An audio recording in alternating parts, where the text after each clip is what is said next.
Hey, how's it going, everyone? Thank you for joining Shop Talk Live. My name is Rick Ramirez. I'm also known as Rick's 2 Cents. We have some changes on our live for Shop Talk Live. We have a new permanent host, Skyler.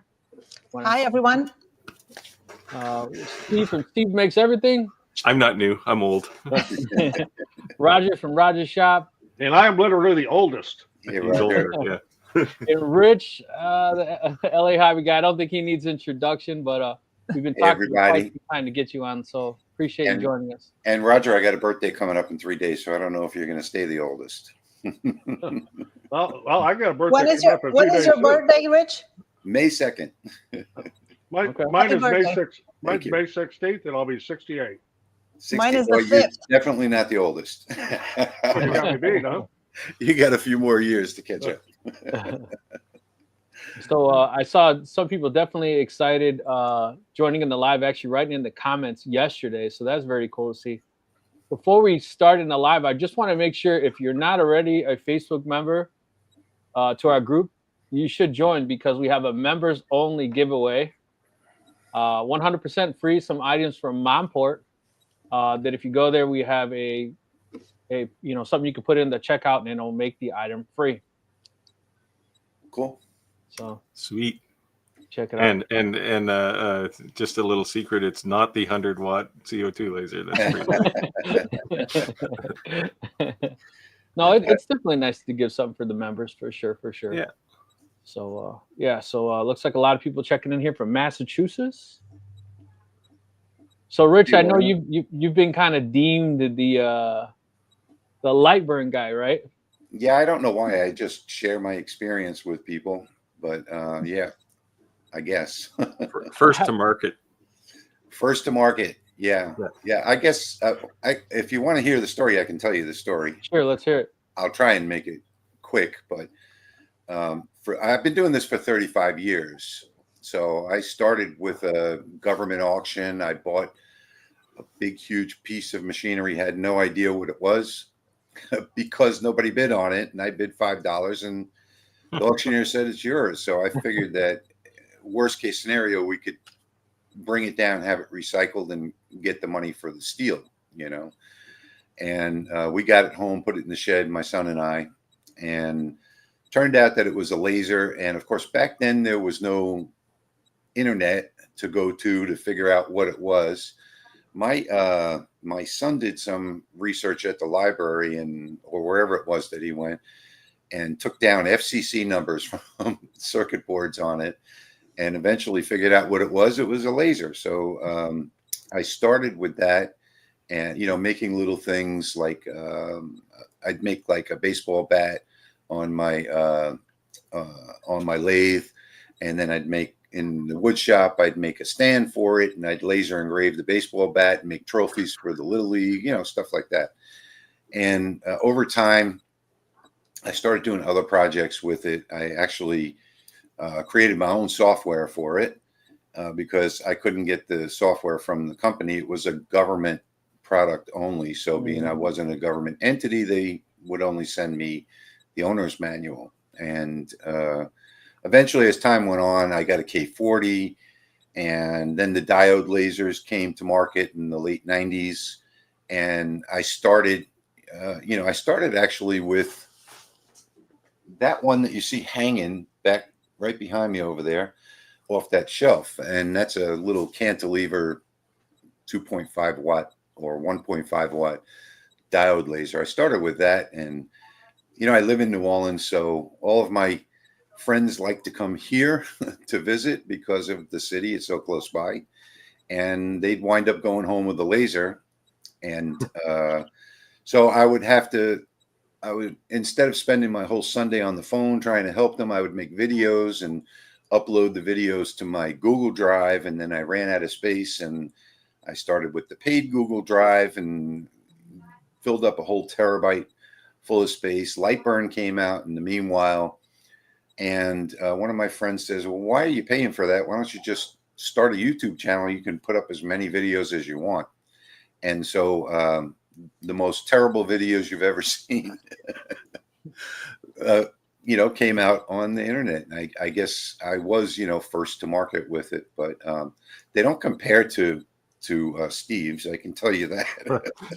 I love watching Steve's videos because he's so smooth. You know, everything is the silver fox. Yeah, it's just so well done. Yeah, they're all directed by Steven Spielberg. Yeah, it looks that way. Roger too. I mean, I love Roger's videos too. Do you use a teleprompter, Steve? I do. I actually have one right here, but I the only time I ever use it is sometimes for a hook, because hooks have to be perfect. But pros and cons when I'll have the list right there, so I don't have to look over here or over there, because I've got monitors on both sides too, right? So I see a lot of my people in there saying hi everybody. yeah. But but Steve, what Steve does is he has a script that he goes off of and he sticks to it. And ADHD goes crazy, so you know I can't go step one, step two, step. I have to actually do it, you know, live. So yeah. So I'm getting a little more diligent about it.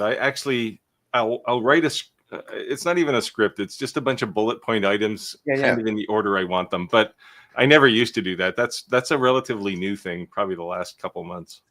Yeah, I tried to use a teleprompter a few times on my photography channel, and I sounded like a robot reading it. Yeah, that's what I don't like about them, right? It's just. But I did one video with the teleprompter. When it's up there. I usually take a sheet of paper and put some bullet points on it and tape it to the camera tripod in front of me. I can refer to it. Of course, it's always a large print edition because I have to be able to read it from a distance. Yeah, I don't really script anything. I just kind of want to make sure I remember to say these things. So, Rich, I have to ask. Both of you guys do better videos than I do. Well, I don't know. I refer a lot of people to you, Rich, for me too. Your LightBurn tutorials. I don't even want to attempt to match you. Yeah, I thought about doing a bunch of LightBurn videos, and I was like, screw this. Rich has them. Just go to his channel. So I got to ask you, Rich, have you had any involvement in this CNC LightBurn version? Milmage? Any exposure to it at all? Yeah. I have it, if that's what you're asking. Do I have it? Is that what you're asking? Well, are you using it? Have you tried it? You know, any thoughts on it? I'm not using it. I'm still using LightBurn because most of the work that I do on the CNC, I do very little. Very little, just like picture frames and some bases and things like that. But most of that is done in the shop next door, which doesn't have electricity. I have to actually bring a extension cord over there. That's where my CNCs are. And I haven't really used Milmage yet, you know, because the laptop that I'm using runs LightBurn fine, but it doesn't do such a great job with Milmage. So I need to probably get a better laptop for that. I used it for a while, and then I went dark on them and they cut me off. So that's still in the works though. I mean, I think that's going to be like Q2. And you know what? There might be an announcement at LBX this year. I was talking to LightBurn this week actually, and they alluded to some things. So I'm encouraged. Like, I think they have to do some new things, and I think that the challenge with Milmage, when they announced that they were coming out with it and it was going to be available in like a quarter, I looked at it and went, yeah, this isn't going to happen, because it's not like a laser, right? CNCs are hard. Yeah, and there were a lot of bugs in it too, which is why I didn't use it. I practiced on it, you know, on my computer in the other shop here, but I never did actually do any CNC work with it. You know, for 2D stuff, LightBurn is fine. For CNC, you know, if you have a durable board. Before we went live, we were talking about members onlys. Have you any thought of not Steve's members only, but Rich's, of doing a members only kind of training for life? Has that ever came up, or have you ever considered that? Are you talking to me? Yes. Yeah, I actually started putting together a course, a paid course. And it's going to be something where, like, you know, the very first part of the course, it's going to be on Saturday with me live. Just as an example, live, I'll be there. You watch the video. I'll be there in the comments. And then after the video, be a Q&A. and that done on my website. In fact, lasers.icu is the website, but it's not set up yet. But yeah, I've thought about that. I have 3 modules already done, from introduction to LightBurn 101, LightBurn 201, and I just ran into a bunch of health issues starting a year ago, and they just got worse, with my back. And I'm coming off of my second back surgery right now. So this is like all I can do right now is an hour or 2 at a time. And I might come out to the shop for an hour and then go back and lay down for an hour. And maybe I'll spend 2 or 3 hours in the shop. Now things are getting a little bit better, each day that goes by. But, I'm just hoping that I'm starting a new PT next week, and hopefully that's going to help me out. But I think I'm hoping that I'm going to be back to where I was like last year, maybe in another month or 2, and I can finish working on that course. But it's such a long, detailed process, and you have to be there with the people that are watching at the time. So, they can watch it with me being there live on a particular day, like Saturday, Sunday, and Monday was like the days that I had planned. And then they can rewatch it at any time after that. But I just haven't figured out all of the chapters yet. And I know it's probably going to be pretty long. And, that mom with the laser, she's got her laser academy. So it's going to be something similar to what Emily does. Okay. Tim said, Rich got me through a tough setup of my first laser ever bought, the Iker K1 Pro. Tim, yeah. Hey, Tim. Tim's a not too distant neighbor of a fairly distant neighbor of mine. He's about an hour away from me. So. Cool. Chris said millage is pretty good for stages of development. Mm-hmm. Yeah, I think it's going to be a good starter tool, right? People who are a little more advanced than some of the free-ish tools. Yeah. But and when I was talking to LightBurn this week, we were talking about it, and I said it's not going to displace people who are using VCarve or something, right? No, it's not a professional. Yeah, well, it's not that kind of tool, right? Yeah, right. But if you have you've picked up your Genmitsu 2020 or 4040 and you just want to learn how to do something, it's great for that kind of thing, I think. You just got to get it out there. Yeah. 3D HP said ISA Sign Expo was fun, but huge. Hey, Jerry. Yep. Hey, Jack. Thank you. I appreciate that. Thank you so much.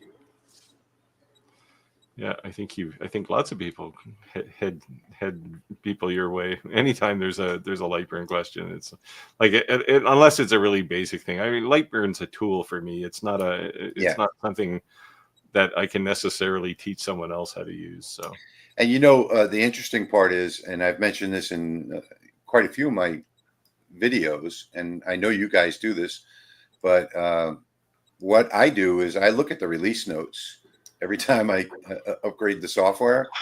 And this all started from when I first talked to Jason in the very beginning.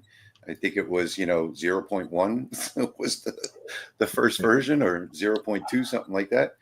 And he was like, well, read the instructions, which at that time weren't too great. But now, I mean, everything you want to know is on their website, if you read the manual. Yeah. So that's where everything comes from, is reading the manual. Some people learn differently. Like, to be honest, you could have the most documented, I don't want to read it. I'd rather just watch a 12-second video and just, you know what I mean? Oh, cool. That's how you do it. That describes me when I open any new laser box that comes in. Oh, you open it up, first thing in there's the manual. That's gone. Yeah, I do that too. So I'm different. I'm different. If I get a new car, I read the whole manual. I don't know. I'm a manual person. If there's a manual, I'm going to read it. So when someone asks you a question, do you respond RTFM? No, I don't. I answer the questions. And Greg, no, there's nothing burning tonight. We're not. This is not running pride. Greg is used to me running some type of project. Hey, pop up. Hey, we got a question here. X2F1 Light. What do you guys think about that laser? Well, I don't have that one. So I don't know. It just seems to be a little too small, I think. I mean, if you're doing craft markets or something and you're doing custom engraving, sure, but it's a great replacement for a brand iron. Yeah, you might as well just get the F1. Say it one more time, Sky. I said it's a great replacement for a brand iron. Yeah. You just want to put your brand on whatever you're making. Yeah. You know what I'd say too is that we're getting this whole comment that laser engraving is not woodworking. We're not going down that road. But what I'm just saying, let's just say you're one of those people. It's a branding iron. Then use it as a branding iron. As you're making something, just set it on there. I said that about the longer nano too. I mean, like, if that's of your opinion, but any of those little lasers you can hold in your hand and press it against something, that's all they're for, right? Yeah. Yeah, I still have my branding irons. I have a couple of them. I don't know where they are, but I still have them. They're not as consistent, obviously, as the laser, right? So that's all I'm saying. Yeah. I actually made a branding iron for somebody just recently on my fiber laser. And I said, why don't you just take the laser? Like, just use that. Now, some of these guys are pretty old school, right? It's just how they are. And so Mandra said, I'm 2 weeks new into lasers, so I was able to connect my laser because of your videos. Thank you so much, Rich. I'm so happy. You're most welcome. I'm so happy to hear that. Said 3D HP said, met Emily at ISA Expo. Yeah, Jerry, Emily's a pip, isn't she? Emily's really fun to be around. She seems like a pretty high energy person. She's a very high energy person. That mom with a laser. Oh, okay. Yeah. We should get her on some night. Check it out. Yeah, you should. Yeah, I've had her on my channel. So, of course, guys, if anyone has any questions, let us know. Drop them in the comments below. That's what we're here for. Thank you, Centennial.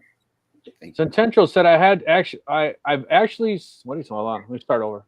I've actually sold some of my engravers and sent people to Rich to learn LightBurn. Awesome. Thank you. So what he said was he sold it, but didn't want to help him. Here, take it off my hands and go away. I got a good compliment today, which made me feel very good. Tyler from LightBurn sent me an email. We were going back and forth, and he said, what did he say? He said, oh, by the way, when I first started with LightBurn, I had to go and watch your tutorials to learn the software. So that was like a great compliment I got today. That's cool. A lot of different people checking in. Thank you for letting us know where you're joining us from. It's always good to see. We are definitely growing an international following, and more people from Australia, which is kind of cool, actually. Lots of people down under. They love their lasers. Yeah, we have quite a few on the channel here that are regulars. Yeah. A couple coming up here, in fact. Hey, Robert. Hi, William. William said, Rich has a YouTube video on libraries that opened my eyes to LightBurn. Thank you. Yep. Yeah, libraries are something that most people are afraid of for some strange reason. I don't know why. So I try and in fact, I'm up to like 90 libraries now that I have on my computer. I'll be honest, when I first started using LightBurn, I was kind of like intimidated and having all those menus open. And I think it was because I was using just my laptop. When I finally connected an external monitor that was like, then I could have, it set up totally different. It made a world of a difference the way I use LightBurn. It's because I have a $300 Best Buy special laptop, right? I mean, I think it was the cheapest laptop they sold. LightBurn doesn't play well with laptops. You have to have the right resolution for it to work properly. Right. Hey, Chris. Chris said, I learned by doing, then read the manual to find out how and dude why. He's got that one backwards. Yeah. I think there's something to be said about that too. Is like we tell people all the time, there's nothing wrong with buying files like on Etsy or doing things like that to kind of hit the ground running when you're making something. Yeah. But it is important to learn how that works because you'd like to be able to edit that file. We're also talking recently that we're seeing a lot of these lawsuits now coming out with these websites that are selling artwork, and then all of a sudden they're not protecting the buyer, and you're being sued, you know, for making something of artwork you purchased. And to go a step further on that, you can ask my partner Patrick. I usually see one of my designs in their ad that says, you know, 400,000 free files. Yeah, you know, for 20 or $29.95, and I've just kind of let that go. I used to sell my files on about 8 different websites, and some of them still sell them. And then I opened my own online store, but I see them everywhere, and I see people, you know, posting pictures of files that I created 10 years ago. You know, CDRs that I converted to SVGs and did a live stream on or something like that. And, you know, saying that, oh, no, I bought it from Creative Fabrica. Well, you know, I have 3 accounts on Creative Fabrica where I sell files, but that's not one of them. That didn't come from one of them, you know. Yeah, that's crazy. Yeah, the pirates are going crazy with the laser files now. They're doing the same thing with 3D print files too. Exactly. Yeah. I've had my designs have been stolen and used and marketed and whatever. Yeah. Mm-hmm. Yeah. My Tinkerverse, you know, my Tinkerverse files that I give away for free, people take them and they're selling them. You know, it's really strange. I'll just say when all else fails, read the manual. Yeah. You know what a lot of people are talking to is with AI now. Like AI, you're able to have it generate all these things. You got to keep in mind that AI also uses references. So there could be also some unintentional thefts. Mm-hmm. And it may not be exact copies, so to speak, but it definitely could mimic your original artwork. Yeah. In general, though, they'll all be, I mean, I spent some time in the legal world, but in general, those things will all end up being like derivative works, right? So unless it's the one place where it's different now is if you look at ChatGPT and their recent edition of Studio Ghibli stuff, people are taking memes off the internet and they're turning them into those, and they look exactly the same except they're a cartoon. And those companies who own the rights to those things are starting to get angsty and I think the only one is different is Adobe Stock. They have their Firefly, I think it's called. And when I was a photographer, I actually have an account with Adobe. They have like 16,000 of my images, and they have been used for this AI generated images as references. So it's like when that switched over, they sent me a pretty hefty amount of money because they used my photos to learn this machinery on how to generate AI images. Right. Yeah, I've had some photos the same, not too many, so I didn't get a large check, but nobody sent me a check. But I do have a license to Firefly, and I don't think there's going to be many copyright violations there because anytime they generate a person, it's a kind of a random number of fingers and things, right? Yeah. Actually, the new version just got better, so hopefully. I have not looked at it for like 2 years now, but unless you're Roger, then you get violations for posting your own pictures. A picture of his house. A picture of my house, and it was a copyright violation. Really? Hey, Rick, there was a question from Harold that said, sorry, but who is the nice lady there? And does she have a live stream going? I want to give it a like. Yeah, so if you look at the bottom, that's actually kind of creeping along the whole bottom. That's all of our Facebook pages. And Skyler. I'm sorry. Skyler. I keep calling it Sky. Yes, is a new host on our live, so you'll see a lot more of her. Not sure if you guys ever seen some of her work, but she does amazing stuff.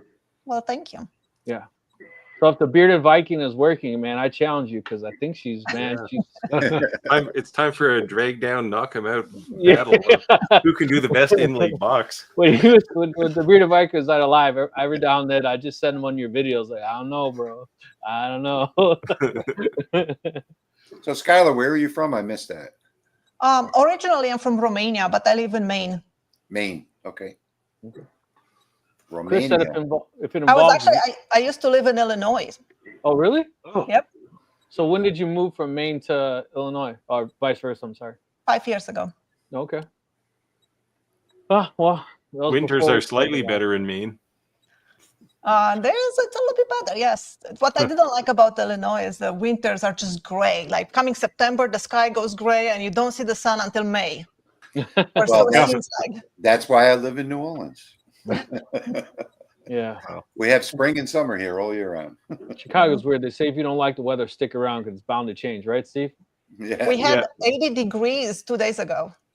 It was hot here today, actually. I mean, today was like 65, but sunny and nice. Here, the thing I like about here, where I live on the East Coast, we actually have 4 full seasons, but winter is about 10 minutes long, and summers they don't get super hot. It's not like Louisiana summers, for example. Or do you say Louisiana or Louisiana? Louisiana. Steve, we all know Canadians live in igloos. Stop lying. Right? That's the stereotype, right? You guys all live in igloos. It's this huge winter. Yeah, well, so this year we actually got a little bit of snow, but my daffodils were about a month late coming up. They were in March. Usually they're the end of February when they come up. So, and I have dandelions in my lawn in December. So yeah, my wife grows all year round in the greenhouse. This year, though, we had a surprise. We actually had a foot of snow here.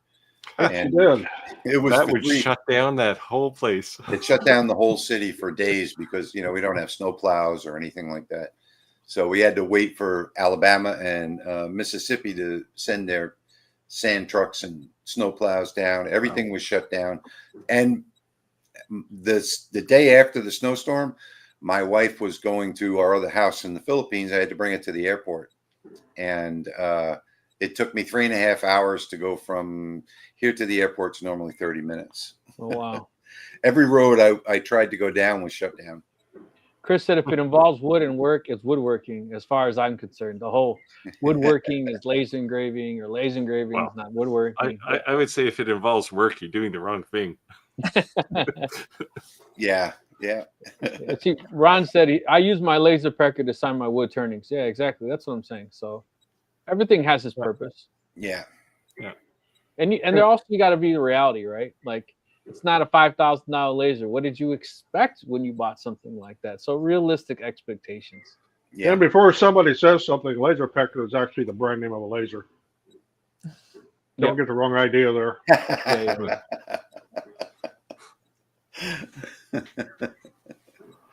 Harold said, "Where are all you YouTubers from?" I'm from Illinois. I'm from Maine. I am about 2 miles from the Atlantic coast in Canada. And I am on western side of Illinois, right on the Iowa-Illinois border. And I'm from New Orleans. There you go. I was in New Orleans about the year before the hurricane, before Katrina. Yeah, and it was what impressed me there was the food. Man, I ate like you wouldn't believe when I was there. You eat good down there. But I have to say, I was a little disturbed. You walk down the street and then you walk up the hill to the river. And I thought, this has disaster written all over it. We need that levee because that river is really powerful. Right now it's at 57 feet, I think. Wow. It's flooding some of the bayou country. Yeah, I thought it was weird. Right beside the casino, you walk up the hill and you're at the river. Yeah. Skyler, so you got a question. I don't know which laser they're referring to, though. Is it the printer or is it the laser? I said, Skyler, how much does a laser you showed cost? I'm sorry if it already discussed. I just turned in Mark in Michigan. You did the We Create Vision Pro. Yeah. Let us know what laser you're referencing to. I have that one sitting on my bench. I finally took it out of the box. It's been sitting on my floor for about a month. I have to fix mine to replace the power cord to the laser. The clips fell off that holds the cord, so the cord got shredded. Yeah. have to replace it now. Hey, Rich, you want to take this question?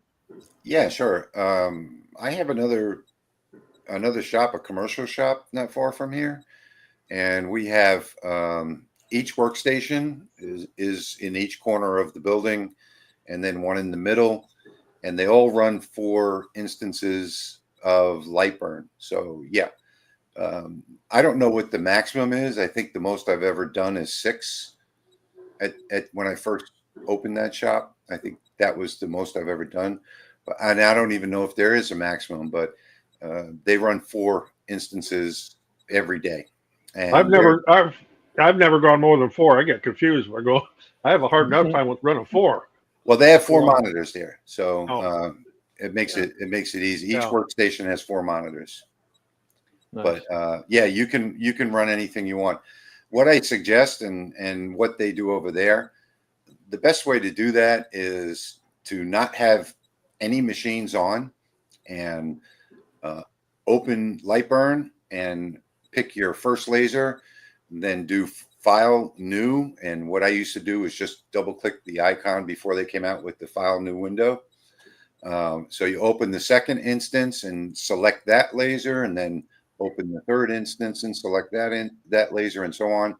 And then you go around and power up the lasers, and everything is smooth as can be. There you go.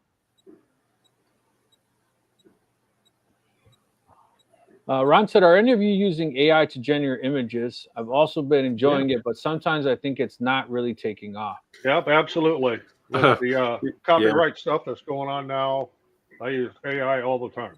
Yeah. This is AI. Nice. I would say the thing about AI is only as good as you.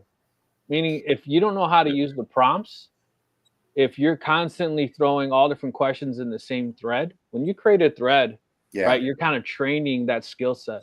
So if you're like creating an email template, you shouldn't say create an image for a soccer. You should always just create a new thread for a different type of thing, and keep going back to that same exact thread for that same type of thing. And it'll kind of refine its process, and you'll see it getting better and better and better. It's kind of self-learning. Do some search on YouTube. You'll find some people that can teach you how to ask questions. And that's probably the best way to go, because, depending on how you phrase a question can get you 2 completely different answers. And one of them that you don't want to have anything to do with. I use Kittle for any kind of laser engraving type images. I use Firefly. I also have a subscription to ChatGPT. I use AI every day for personal as well as work. And I'm noticing now, which I never saw before, is after it gives me results of something, it has a prompt on the bottom and says, so do you want me to convert that to a PDF? Would you like me to create that to a Word document? Would you like to convert that to some type of Excel spreadsheet, a PowerPoint? And which is cool is it's learning what I'm using that for. Because before I would take that and convert that into a spreadsheet. I'd take that, convert that to a PowerPoint. And because I'm using that same thread all the time, it already knows. Like, yes, it gives me the answer, but not just the answer. It can format it. Even you're using ChatGPT? Yes. Yeah, basically it's a little terrifying actually what it's doing, right? It's building a profile for you. Yes. And even across sessions, because it's got sessions now, right? Even across sessions, if you do something a week ago and then you try and do something else, it'll remember that you liked a certain aspect of something and it'll do it again. And that's a bit scary. But I played around with the ChatGPT logo thing a few months ago, and it could not spell sawdust and splinter right, even though I was typing it sawdust and splinter. Yeah, but what you can do with the current ChatGPT is you can tell it to go fix those spelling mistakes. And I learned that it's just as important to tell it what you don't want, not just what you want. Yes, yeah. But now that it has sessions, you don't have to have a perfect query, right? You can modify it as you go. So when you generate that image and it spells sawdust with an L, you can say remove that, right, and spell it correctly, and it'll go, oh yeah, sorry, and it'll fix it. It might spell it some other way that's wrong, but you can eventually get it cornered. Yeah, the one thing I noticed too is there's obviously a lot more people using it. It's definitely a little laggy sometimes. And before it was like boom. And I'm not saying it's, but I've never had to wait before. Now I've had to wait a few times. Yeah, they're in the process of fixing that. They did some licensing deal with, I think, Microsoft to increase their cloud support, or some other company. So they've got a much bigger farm now than they had before. Yeah, I could only imagine when people are using it. It has to.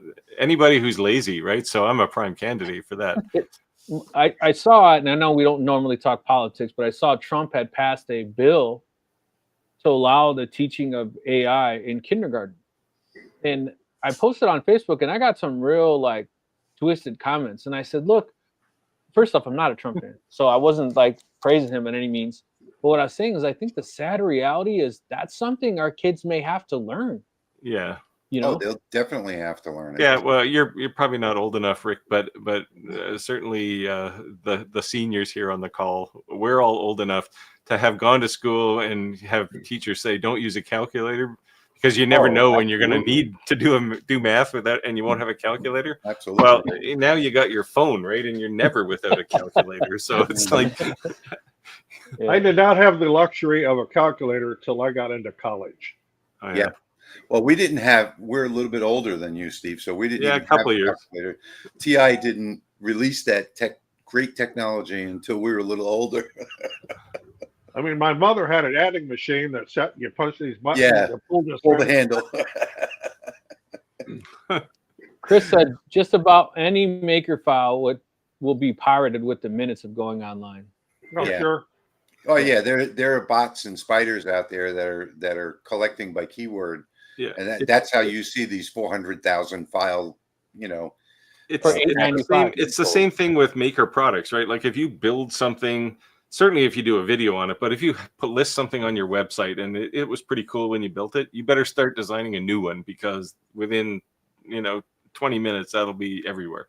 Yeah, and people will just start stealing it. So my son does custom T-shirts in my other studio, and he'll like, for instance, his Mardi Gras original designs this year.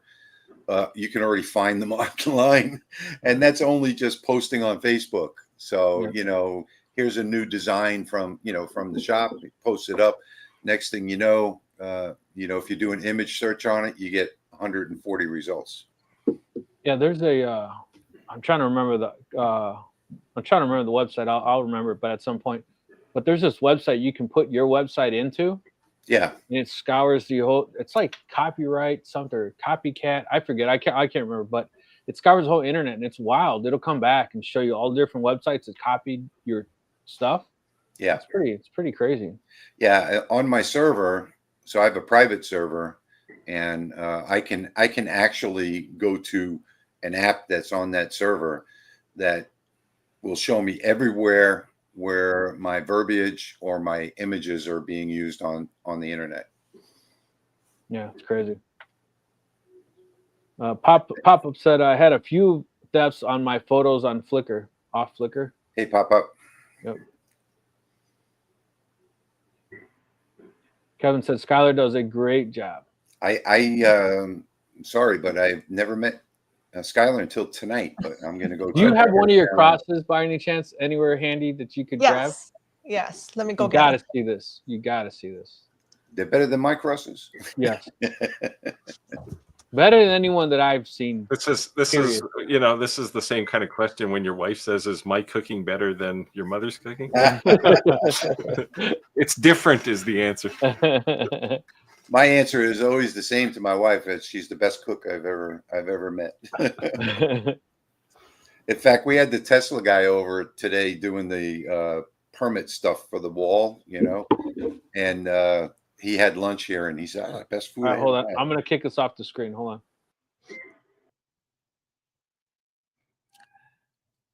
Those are real flowers, real roses.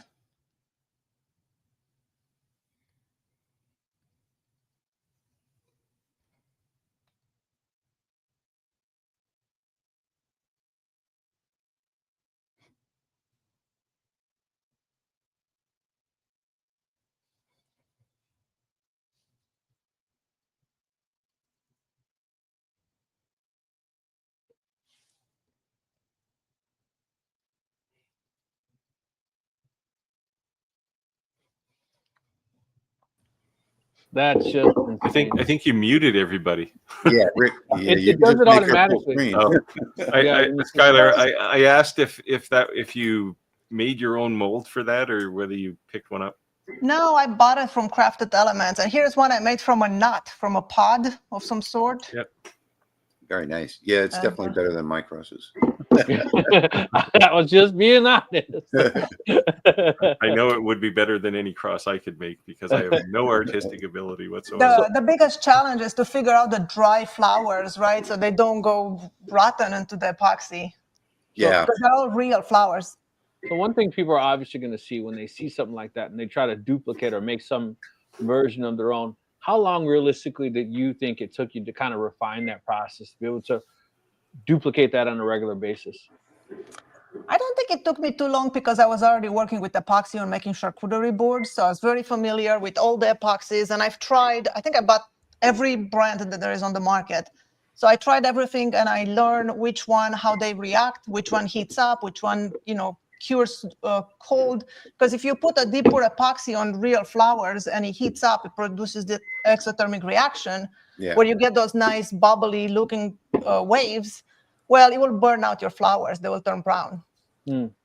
So you can't use a torch to pop the bubbles either. So you have to make sure you really get all the bubbles out in that vacuum pot, and just many tricks. Yeah, but, tricks of the trade for sure. It's not that complicated once you get it. Easier said than done, right? That's definitely beautiful. Yeah, no, it's amazing. I can't let my wife see that. She's gonna want one. I know. I'm getting one for my wife for Mother's Day. I already claimed one. Yeah. So, Jim said they drink maple syrup instead of soda. He's talking about the Canadians. Yeah, Steve. That's because they're boycotting our pop. Are we? I boycott everybody's pop, so don't think you're special. We just did the launch of the Galvamatic for Rolly Automation, and Dimitri, who's also from Canada, he's from Ontario, came down for that, and he brought me these maple syrups that are in the shape. The bottle is in the shape of the leaf. Yep. So the maple leaf. It's actually probably from Quebec, not Ontario, but that's where the syrup is from. Yeah. They make a ton of it there. Yeah, I can't say that it tastes any different than the Walmart 100% pure maple syrup. Well, there would be many people probably in Vermont who would be upset with you for saying something like that. Yeah. I get that all the time, and they're like, "How can't you taste it?" I'm like, yeah, but if you read the label on that plastic container from Walmart, it says product of Vermont. Yeah. Phil said the only real difference between the like, the proper stuff and things you'd get at Walmart is they add water to it, and it's little watered down. The one I get from Walmart says 100% pure maple syrup. Yeah, it might be, but it's got I water. Still like Aunt Jemima. I don't care what anybody says. And I want the old bottle. I don't want the Aunt Jemima. Do you guys know? Do you guys have any idea how many gallons of syrup it takes to make 1 liter of maple syrup? I think it was like 40 or something. 43. 37 gallons. Yeah. To make 1 liter of maple syrup. To make 1 gallon of maple syrup. It's so watery when it comes from the tree. It's just. Yeah. Well, we used to. I mean, I lived in the country when I was a kid, and we used to tap trees and just drink them. Yeah. It took too long to make maple syrup, so. Yeah. And did that taste the same as No, it's more like a glass of water with like a teaspoon of sugar in it. Sweet water, yeah. Mm-hmm. Phil said in Tennessee we have 4 seasons in one day. It's time to mold, and the snow melts. Karate Kid weather coat on, coat off, coat on. Now it looks like that here was in the 80s yesterday. I got up this morning at 44. I had to grab a jacket. Yeah. Well, see, hey, Jack.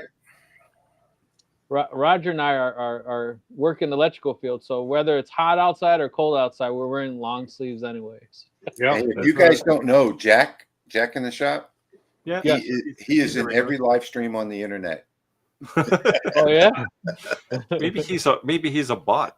Uh-oh. No, he's real. Yeah, he definitely shows up in our lives. Yeah.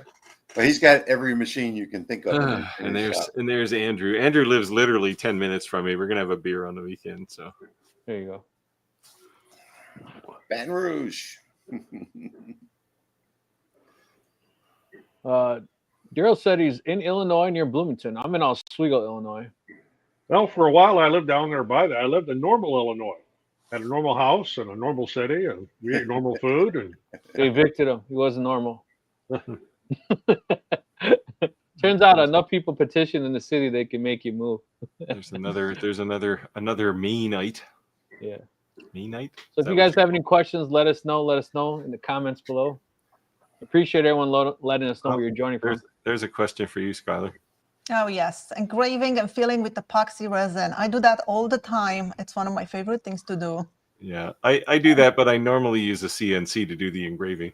Yeah. I do have a question for you. Do you find that it has to be a deeper engraving to really... Is there a benefit going deep versus not as deep? Well, when you go deeper, there's a few things. One is you will have more room for sanding, because I've done it before where it's too thin and you sand, and next thing you know, your inlay is gone. Mm-hmm. So, and then also depends on what epoxy you're using, because if you're using just a tabletop epoxy or like a craft epoxy, which is thicker, usually is the 1-to-1 ratio epoxies usually. Yeah. It's too thick. So if you have your engraving is too thin, let's say you have somebody's name or a signature, the epoxy will just kind of stay on top. It doesn't go into the inlay, into the groove. So then it cures on top, and when you sand it, you still have hollow underneath. Yeah, wow. You can scrape it. You can use a scraper to kind of plow it in there. Yeah, that's what I do. It's just work. Then if you use too thin of epoxy, it like bleeds into the wood, so you have to use many coats of sealer first. Yeah. So there's a balance. But yeah, having a bigger, deeper engraving, I think is beneficial. Jim Castro asked the ultimate question this week, which is, what do you guys think of the Eufy Make E1? That's pretty cool. I posted a couple more pictures up on the ShopTalkLive page. I did. This is actually kind of a terrible rendition, but it's actually a light switch. Even the screws are printed. I was just goofing around today, so. It was actually an image I had. Somebody wanted me to make them a phone case, a textured phone case. I love this thing. Like, Steve, when I saw the video where it actually auto leveled the tumbler, I thought that was cool. I didn't know that it would do that.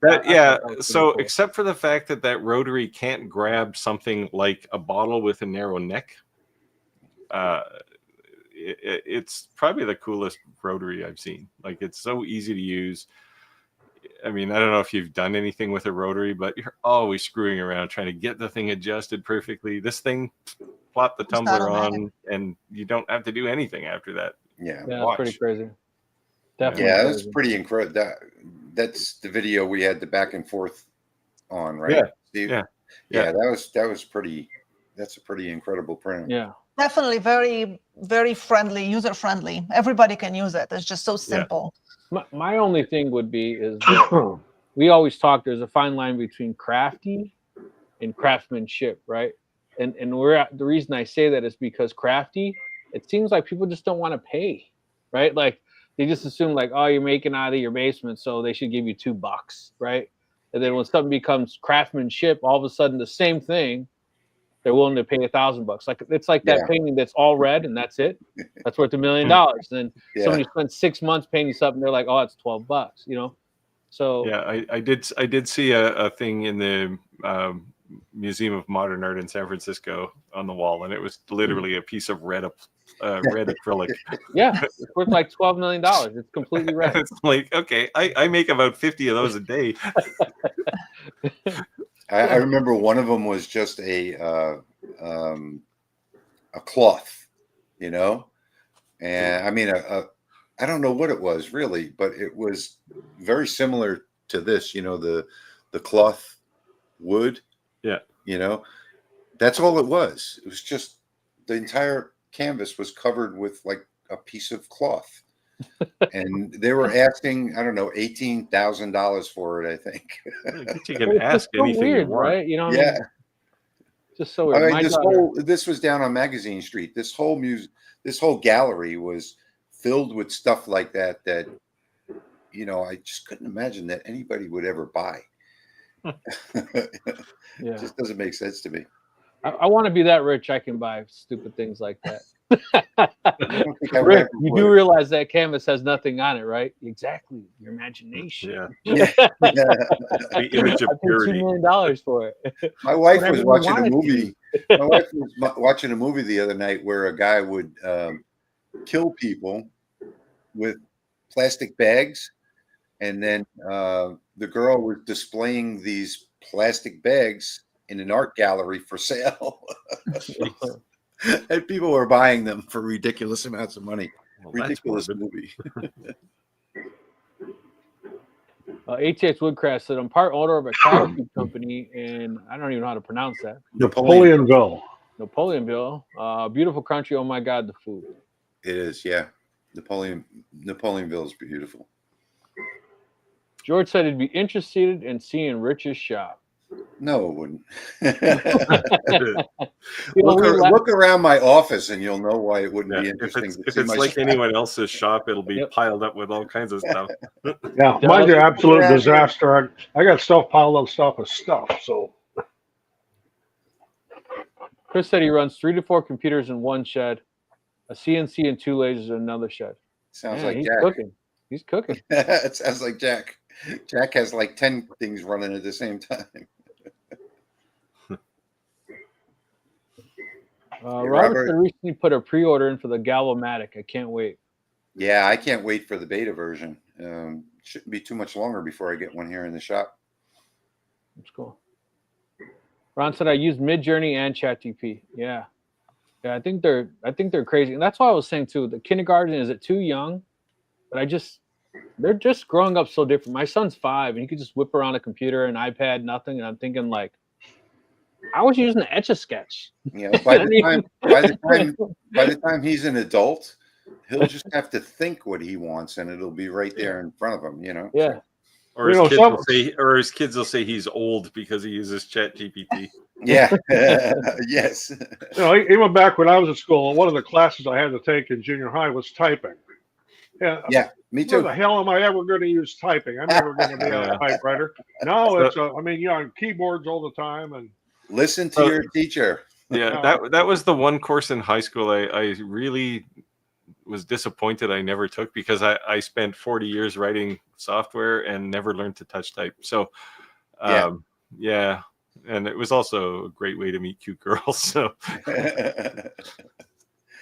Yeah, well, I can tell you that the next, if we, Roger and I, if we live for the next 10 years, we'll be able probably to live to 120. There's big changes coming in the next 5 years to the world. It's going to be a completely different place than we ever imagined. Yeah, I mean, just huge. AI is going to develop things that we never thought possible. I'm torn with the fact that we're trying to make people live forever, because there's really already too many people on the planet, right? Yes. You pay taxes longer when you live longer, though, Steve. You know what I'm saying? Yeah. That's true. Yeah, this is a government conspiracy to increase the tax base. Yes. Nintendo said, I can't tolerate the errors in AI, so I just use it for memes. Hey, I had it make me a 6-legged cat. I mean, that's not something everybody has. I did when I left my full-time job, I wanted to create an image of, a cowboy riding off into the sunset. And the first image I got was the horse was riding into the sunset. It had 5 legs and the cowboy was riding backwards. Like, yeah, this kind of says everything about my whole career. Yeah. Well, I have to say, I was kind of frustrated with it for the first month last year when I started using it. And, but once you learn how to give it the right prompts, it does work pretty well. Yeah, that's true. But you shouldn't have to tell it that a person has 5 fingers on each hand. And 2 hands, only 2 hands. You know what I did see, and I saw somebody on Facebook posting it, and then it was ChatGPT power keywords. Yeah. Yeah. And it was like 15 key phrases for different things that like changed ChatGPT for me forever. Yeah. And it was like, whoa. And you need to know a couple of hundred of those too. Like at my son's shop, he's got a whole little printed out manual of about 8 pages of different prompts for different things. Yeah, I will say out of the box, the newest ChatGPT model doesn't generally generate people with too many fingers or, two heads or anything. It's much better at generating people. I keep saying everyone's selling those rings that you put on your hand, so it looks like you have an extra finger. So they're saying if they ever record you doing something, you could say that's AI generated. Yeah, I don't have 6 fingers on my hand. Yeah. Oh, slide rule. I remember having a slide rule. I actually used to know how to multiply on a slide rule. Yeah. Yeah. I learned very young because my father was an engineer and he used the slide rule. There you go. So I'm old enough to remember when the only fake news was Inquire. That wasn't real? The Weekly World News. Yeah, but that was fun to read, though. I used to get that just to laugh. Yeah, Oprah's an alien. And, I used to read it if I'd go to the grocery store with my mother, you'd read the front page. I was convinced everybody in the U.S. was like half alien or something. Just I used to read it while I was in line at the grocery store. Yeah. That's funny. Jack said, I'm also watching Patrick on the laser. You were just saying how he watches all the lives. Yeah, my partner is live streaming right now, too. Nice. Yeah, Jack has probably got 20 live streams open right now. Michael said, hello from North Carolina. I love Skyler's video. Keep up the good work. Thank you, Michael. I'm going to have to go subscribe after this. You're going to have to, man. I'm telling you. That's why I'd mess with Daniel so much about it.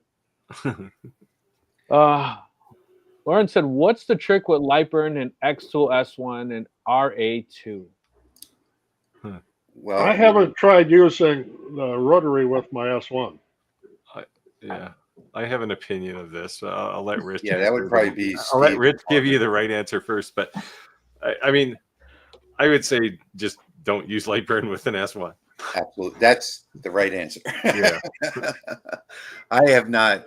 I'm not, as Steve and Roger and Rick probably already know, I'm not a fan of X-Tool products. I knew Jason and Mia when they were with Make Block making crappy robots for kids' toys. And, they moved over and started making crappy lasers. And I will admit they've come a long way.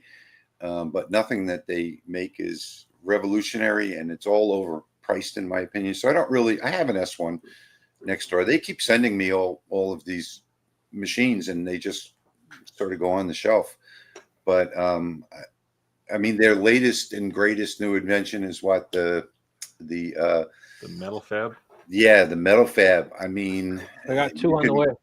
You can go over to Giwi, a real laser manufacturer that's the oldest company in the world, and look at their M series 6-in-1 laser. It blows that away at half the price.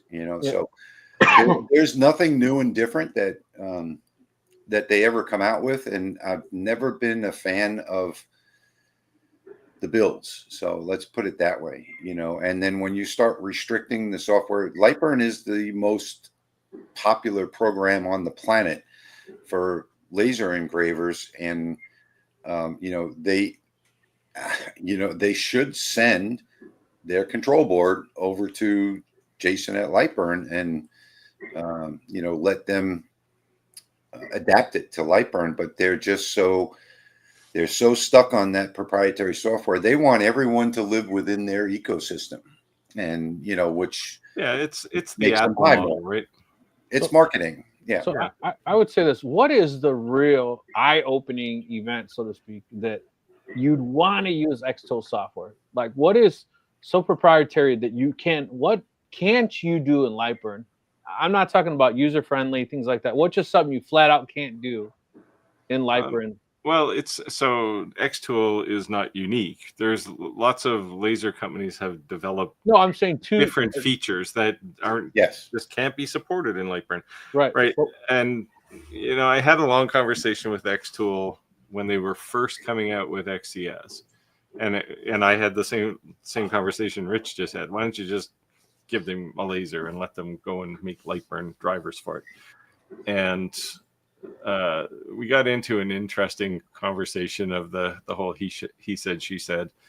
And in the end, they said, well, we have a strategy and we need XCS to do that. And you see it now, right? Like you can pick up a metal fab and use XCS. Yeah. But you're in that world, right? I don't have nearly as strong as opinion of Xtool as Rich does, but I kind of like my Xtool P2S and some of my other Xtool stuff, but I don't hate LightBurn either. Yeah. It's just you use the right tool for the job, basically. And I just think that they're too expensive. Like I said, you can go over to GWE and get the M series, 24 by 24 XY laser cutter up to 10 millimeters of steel, with the remote to do welding and to do cleaning and all that stuff for half the price of their toy version. So, and GWE is the oldest company, the biggest company in the world when it comes to lasers. They make sheet lasers that are 50 feet long. They're and they OEM brand for lots of companies too. Like HomeTech and Monport and all these other companies that are selling lasers out there. They OEM brand them. So it's just a big company. It's got everything done right. And on this M series, it does have it. You're not going to connect it to LightBurn or Milmage or anything like that, but it does have really advanced, 8-year-old software that's constantly being patched. So it's got its own little screen and it does everything that you can imagine. Just a great 6-in-1 machine, that's half the price. So it's like I said, they're just too expensive for me to recommend them to my viewers. Yeah. For me, the biggest problem I have with the Xtool software is their what is that called? The offset. The offset. Or the curve. Yeah. It rounds it up, right? So if I want to be very, very exact for an inlay and I need a 1.7 millimeter, 0.17, it will round it to 0.2. Right. So Did you ask them to fix that? Because they're usually pretty responsive to things. I've suggested some things to them, and they've in the next version of XCS, it works the way I think it should work. So when I need something very precise, I'll go to LightBurn and create a different file with the offset, and then I'll bring it back into Xtool and run it. Well, one thing you can't do with their software, and this is very important to my commercial shop. Linda couldn't live without this LightBurn feature, which is the CSV import, and we do tumblers for Jefferson Parish Sheriff's Office, the NOPD, DHS, all these different agencies, government agencies here. We do all of their tumblers, and I don't know, 1,000 or more a month, and she couldn't live without that. And then we've got the shipyard, when I need to do 1,400 lockers, I should say, when Linda needs to do 1,400 lockers, she needs to be able to import the CSV and have the department names and the locker numbers where you can just hit next all the way through. So, there are some features in LightBurn that few people use, but commercial shops. Production, for sure. Yeah. When you're doing production, you can't use XCS. Yeah, Skyler, what's the process? Wow. I think that's $1 million question, right? Process for what? The crosses. The cross. Yeah. I have like an hour video that I made step by step how to make this, guys. I think I made them one day. I was putting like 7 of them, and they're super, super detailed from what kind of epoxy to use, I think I said how to dry the flowers and all that stuff. So you need to make that a members only video. I still won't be able to make one of those. But basically, to summarize it in a short version is first you pick your flowers before they're like getting close to getting spent, and you put them in silica gels, crystals, and you let them sit there for 2 to 3 weeks until they're completely dry, because if there is any moisture there, it will get trapped in and they will get rotten.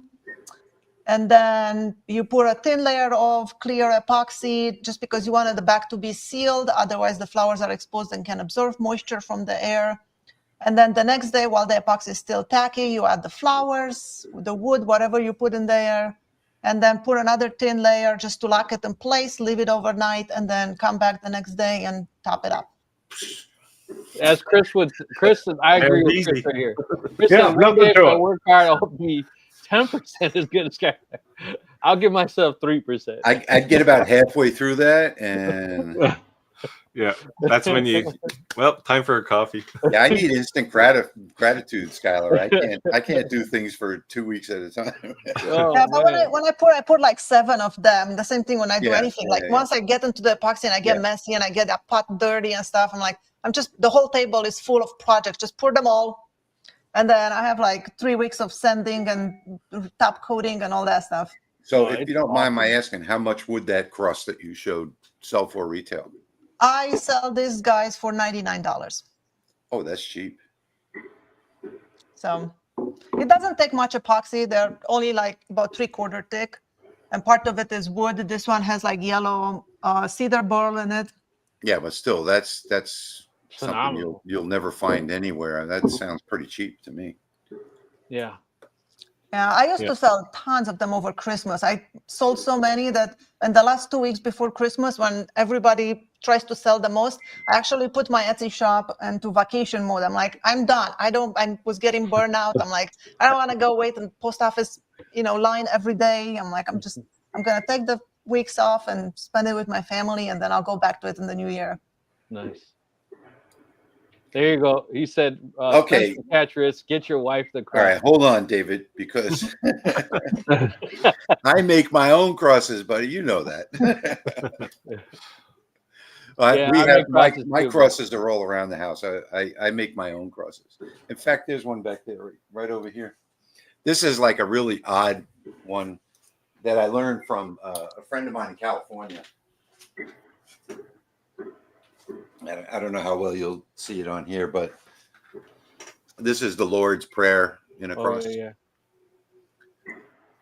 So I was going to say, I hope you didn't make that artwork because I see that everywhere to download. Yeah, but you don't see this one because you'll only see this one on my channel or the people that bought it from me, because all of the letters are defined. So there are like 540 different edits in this. So like the line in between the E and the A and the lines in between every letter through here are all lines. And I think there's 540 of them all together. So this took a long time. The ones that you see online don't have, and most of them are copied from this, by the way, they don't have this definition between the letters. I know you can't see it on camera. Let's see, hold on. Yep, you can.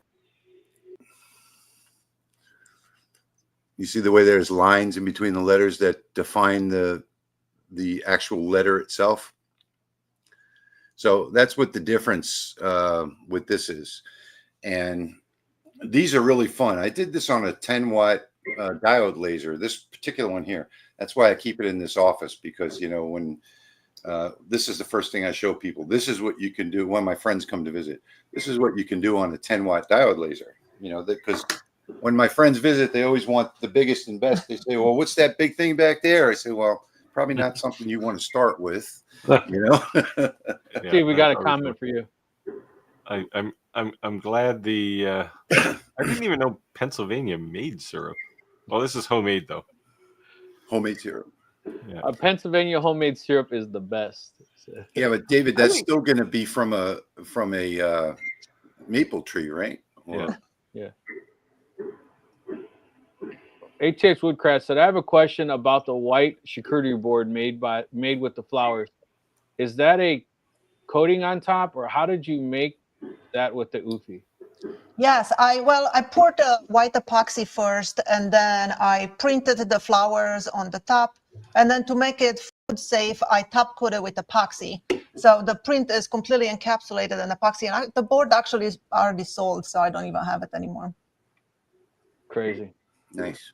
See, but that's the thing we keep talking about, though, is that like you can be engineering smart and be able to do something with the software, but to be creative, to even think of it, is a whole nother skill set. Like you are like taking multiple different things and putting them together to make one thing, when some people can't even concentrate on that one thing. And I think that's what makes a lot of your creations unique. you know? Yeah. Yeah. So. Yeah, what I want to do next with it is when my kids were small, we used to have this step stool for them to reach the sink, and it was hand painted with farm animals. Yeah. And I was like, I cannot hand paint, but now I can print on it. So I can build that stool and just print a little farm animal, see if it sells. So we're having the syrup debate now. All maple syrup tastes the same. Just saying. No, it's like saying that beer and bourbon always taste the same. Yeah, there's a difference in maple syrup. I still like my definitely a difference in beer too. Yes. Oh, absolutely in beer. Are you kidding? I think Chris, I started drinking with Pabst Blue Ribbon. Oh. Mine was ham. Don't around anymore. Actually, I still drink hams from time to time. Chris said, "I'm chasing the record for being in the most YouTube channels." You're not going to win, Chris. Keep trying, though. Hey, V. Oh, V, is that V? Jack said, "Are you on Laser Maker's Realm right now?" No, I couldn't add the link. I could only add the link to my channel from here. Patrick is on the LMR right now, though. He's streaming right now. Madra said, "Lately, I feel like a professional YouTube viewer."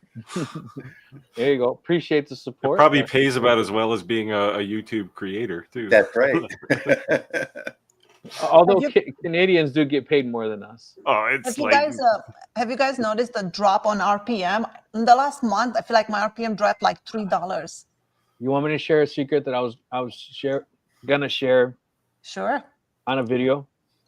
So I watched mine drop drastically, and then I recently had my go up to 1,400, then up to 1,900.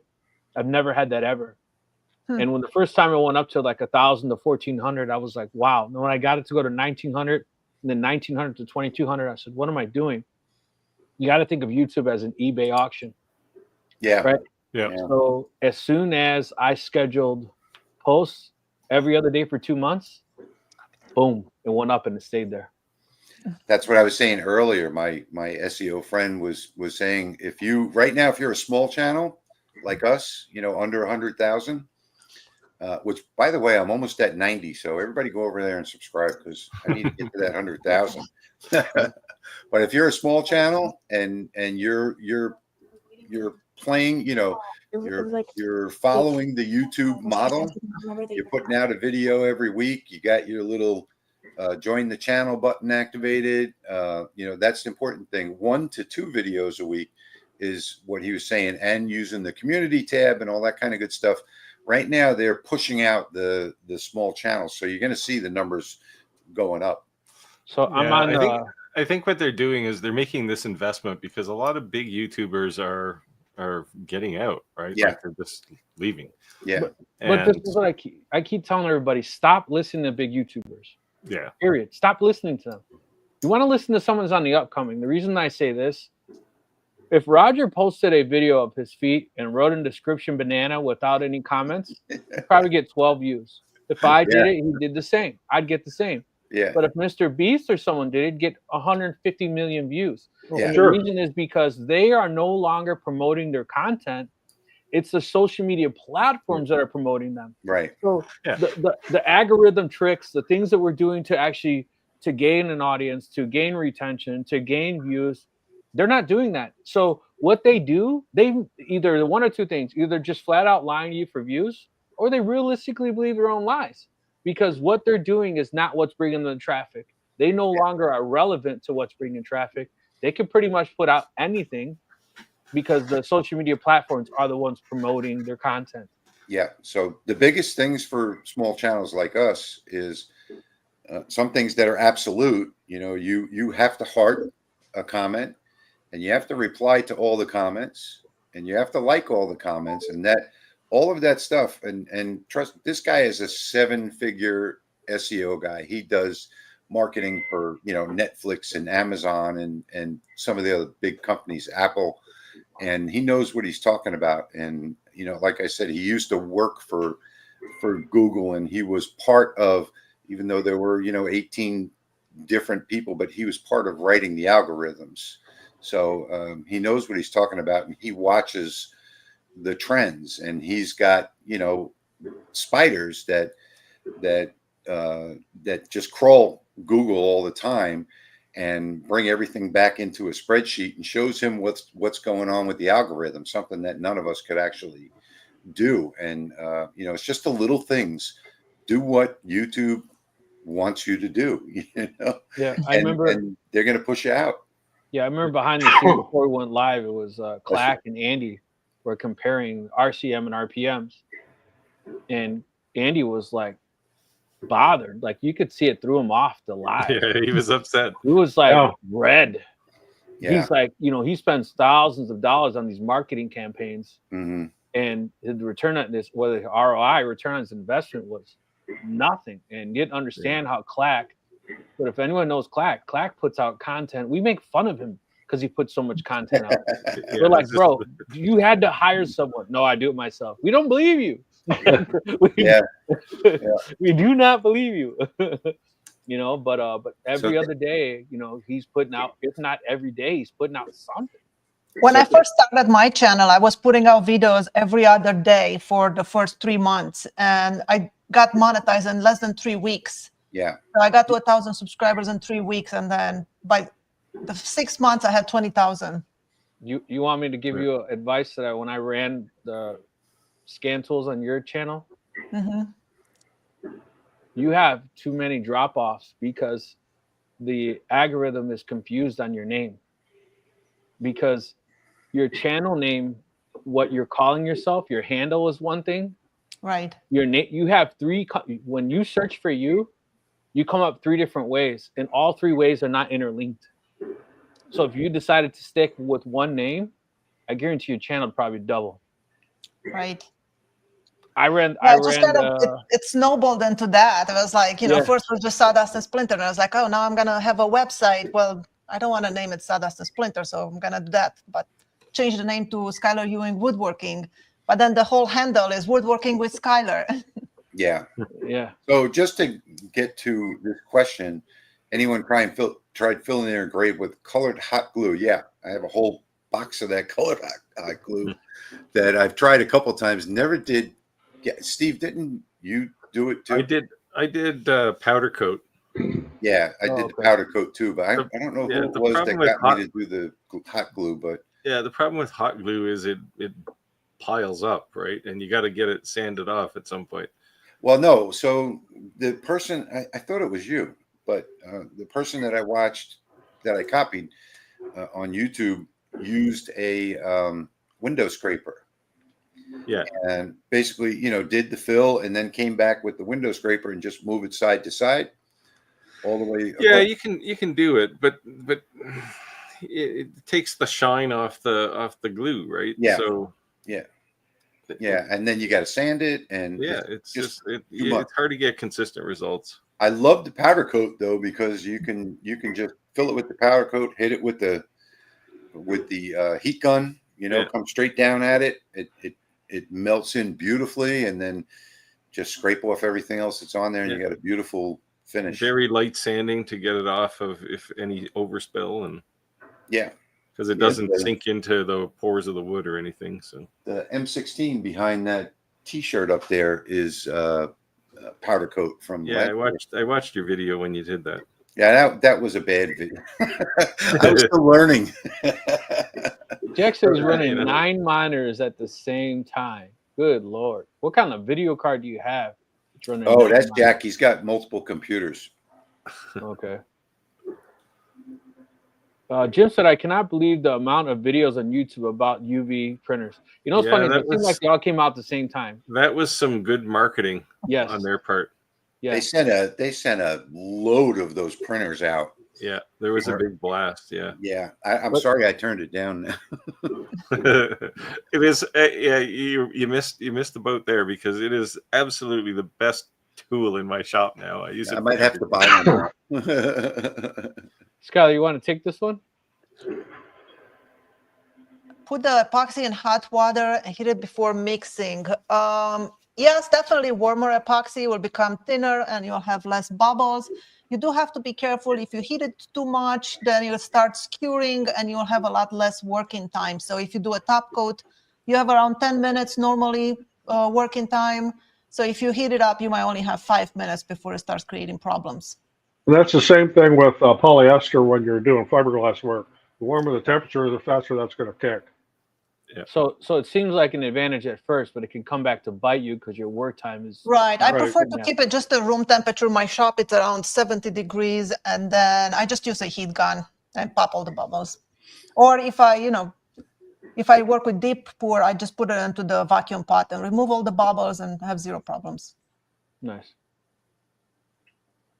How much is that? I think I'm past my limit right now. Okay. So I'm gonna have to check out. All right. I need to go inside and stretch out a little bit. So that the pain is nice meeting you. Same here. Same here. I'm gonna. Oh, good having you on here. And Rich, appreciate you joining us. I know you're still in recovery, so every time means something. So thank you. Appreciate your time. Thank you. Yes, thanks, Rich. Absolutely. Thanks for inviting me. Yep. All right, okay, guys. I'll see you later. Bye. Well, that was cool. So yeah, so you were saying that basically there is an advantage to it, but it definitely could. Yeah, I find that for myself, I feel like it's not really worth it. In the winter, I might warm it up if I keep my epoxy on the concrete floor in the shop, because then it's too cold, and even in the vacuum pot, it cannot release all the bubbles because it's too thick. So I might not. I don't put the hardener in the epoxy because that's in the hot water because that's usually already so thin. I'll just put the epoxy part and warm it up a little bit. But generally speaking, I just keep it at room temperature around 70 degrees. I got to ask you, is that really your home in the background? Or is that a backdrop? That is my home. It looks beautiful. Wow. How do you get the books off the top shelf at the back? Well, as you can see, I couldn't reach all the way to the top. Even the ladder that I have is not tall enough. So my husband is going to figure out something with his climbing skills. Wow. Very nice. Thank you. So you can be like Roger and sell that background. Now people will be on Teams meet and have your home in the background. I was planning on being on it on my office, but my office is a mess and full of boxes, so I need to clean it up first. You're fine. It looks so nice. I almost thought it was fake. That's why I was asking. No. Definitely blew our background on the wire. Looking around the edges to see if there's any flaring. George says, "Can you imagine where all this tech stuff will be in 5 years?" No, I can't. Like, it's hard to fathom. Honestly, all this AI stuff. Like, my daughter wants to go to graphic design school, and she's literally debating on changing her degree. Actually, she changed degree. She now wants to teach college level art because she said, like, Dad, what I want to do, like, as a graphic designer, anything in that field, like, those jobs may not exist. Yeah, I think AI is going to be great until there's an incident, and then it won't be so great anymore. And it might be 20 years from now, but at some point there's going to be a backlash, I think. Yeah, I think we all saw that Will Smith video, right? It was like the first big AI video. It was actually really, really horrible.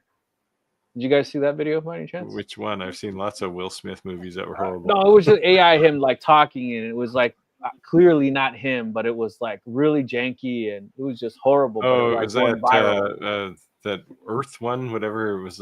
Yeah, I don't even remember the whole content of it, but yeah, it was just what I'd say within the last 2 years, AI is just like drastically different, right? Oh yeah. I think everyone's pretty much amazed by the UV printings you guys did. Just like, for the money there. So it's interesting, and I hope this person's not on the call, but somebody left a comment on my video and said, "Oh, it's $1,800. That's too expensive. If it was $850, maybe." And I said, "You realize that the nearest competitor to this thing is like $10,000, right? Like it's." It had over $10 million in the first 8 hours in case. Yeah. So right now, like I looked just before we went online here, and they had $19 million on a program, it just went up 100,000. On a program that they were their goal was 692,000, and they got 19 million in 2 days. I hope you guys are getting a ton on your. You guys need to be posting your affiliates in the group. You need to. Yeah, well, people buying it, and you guys at least getting some of that. Yeah, just go watch one of our videos and click on who you like best. Just said if you're selling a higher end product, you have to present it that way to the right people in the right setting. Yeah, that's absolutely true. They did actually. I don't know if they got back to you at all, Skyler, but today they said they wanted me to change my thumbnail because it has the word budget in it. Oh no! And I said, what's the problem? The marketing people are a little uptight about it. The problem with me is that I had the name all wrong. Like I had a space between Eufy and Make, so I had to change all the thumbnails to change the name. Oh, and actually the Eufy is lowercase e. I should go fix mine. Chris said finding a niche product and a niche customer base goes hand in hand for quality products. Yeah, and I think this is just the timing is just right for this, right? It would be even better if there wasn't like world unrest on the tariff market, but like they hit a spot, right, where I think the laser business is starting to peak out and attempting to reach you on your cellular device. Your grandson is attempting to reach you on your cellular device. Your grandson is attempting to reach you on your cellular device. Yes, Starlink. I think you need to turn that up a little, Roger. so yeah, they I think they're hitting the sweet spot with a whole bunch of disenfranchised laser engraver and laser cutter owners who are looking for the next thing. Because if you want to go to a craft market, you're going to see 1 million people all selling the same thing with laser engraved stuff, right? It's super saturated the market now. It's not. Yeah, it's just the $100 lasers really kind of hammered everybody, right? So, but I think the point is like kind of what Chris is saying. Like we always talk about niche. You have to have a niche. You have to have a niche, and it's cool to have a skill set to use a laser, to use epoxy, to use whatever. But I think what happens is when you start, it's not easily as duplicatable. Someone's stealing your idea when you're using multiple styles or multiple pieces of equipment. It's harder. It gets harder. It gets harder to kind of imitate that, right? Yeah. And Rick, I gotta show you something I did with my laser. Let me go get it. I just saw it right now. And I'm always telling people that a laser can't be your only tool. Right. And I'm actually I kind of alluded to it last week. I'm getting ready to work on a video and working. Nice. That's awesome. The working title will be something like "Your passion is making you poor," right? It's something like that. I love the frame too. That's awesome. Yeah. So we keep talking about laser engravings, not woodworking. So when I did this Last Supper, I made that frame, and I just thought that just changed it, right? It wasn't. I think you put anything in a frame, it's gonna look like a complete package, right? If you just have a board that is engraved, well, it's a piece of plywood that is engraved. You put it in a frame, now you have an art piece. Yeah. So I'm selling these for $75, and I think that's underpriced. I sell my layered laser work. If it's not in a frame, I sell it for $65. If it's in a frame, I sell it for $150. Oh wow! So I need to change my prices. I make my frames from solid walnut too. So yeah, so did I. Yeah, I did the same exact thing.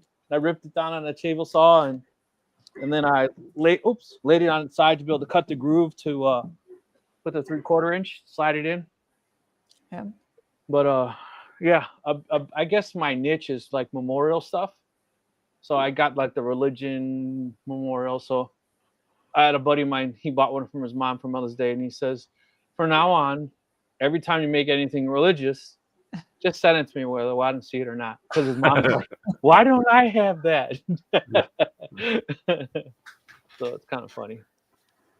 But yeah, I definitely think some things I could charge more for. But yeah, it's a case of do you want to enjoy what you do or do you want to make money, right? I think and there's a balance in there. Like if I had like a website that I was driving a ton of traffic to, and I could raise my prices to drop the what I have to output, Yeah, you reduce the cost or the time. But or something, but since basically my marketing is Facebook, I just make so many of something and I post it, and then when they're all gone, I just kind of move on. Yeah, in some ways that's better though, right? If you for one thing, if they're all limited edition, we'll say, it creates a bit more demand, right? And it kind of creates a standard. Whereas if you make 10,000 of something, you might as well be selling them at Walmart. Yeah. That's why everything I made is pretty much one of a kind. It might be a variation, like I might have 5 boxes that might look the same, but they're different wood species, different variations, they're different in a way. But I do not have one thing that is exactly like the other. Yeah, I do the same thing. Right now I have 160 items in shop. They're all different. I can't get. Cool. I don't even have a generally a decent shop because I purposely don't make anything more than once. In part because the people I sell stuff to, they only want to make sure there's only one of them, right? So I'm gonna try to make a cribbage board next week. I've never done one. Oh, nice. Yeah. Do you have a CNC? You do, right? I have a handheld. What's that called? Router. The handheld CNC, the Shaper Origin. Oh, the Shaper, yeah. Okay, that's pretty expensive. That thing.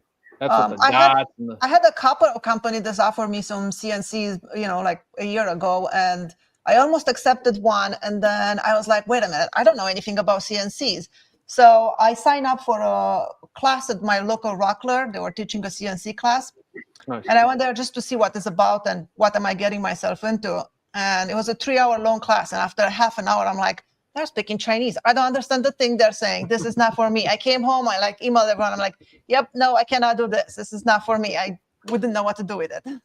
You'd get onto it. Yeah.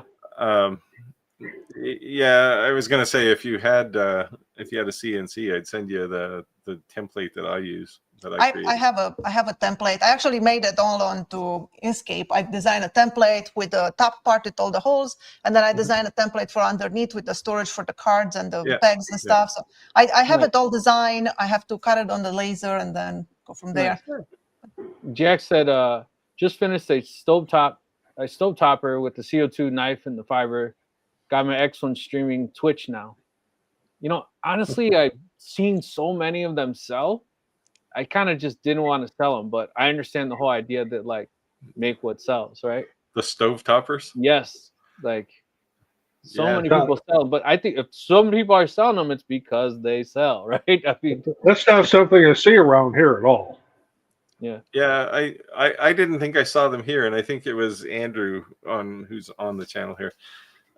He posted one, and I looked at it and went, I didn't even think that was a thing here, but Clack makes hundreds of those things, right? Yeah. He makes tons of them. I seen a picture of a lady from New York. She had one on her stove because she never uses the stove in her apartment.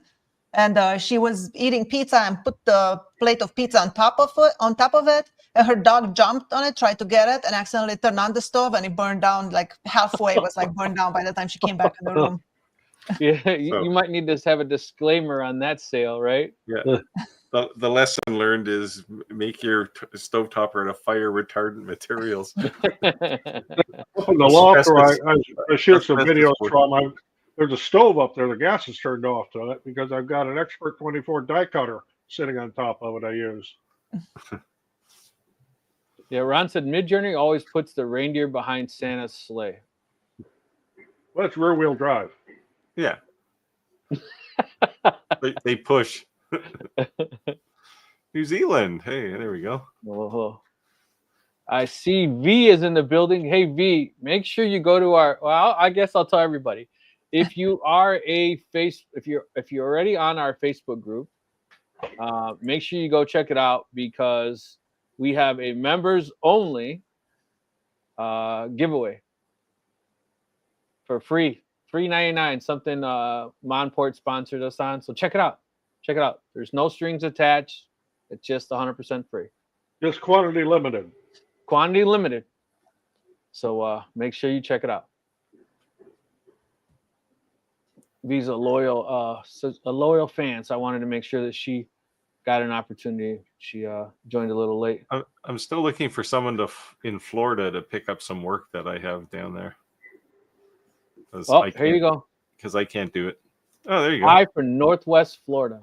Rusty nails. So 3 rusty nails. Oh, Northwest. That's like Tallahassee kind of thing. Close enough, I guess. The guy like Pensacola. Oh, Pensacola, yeah.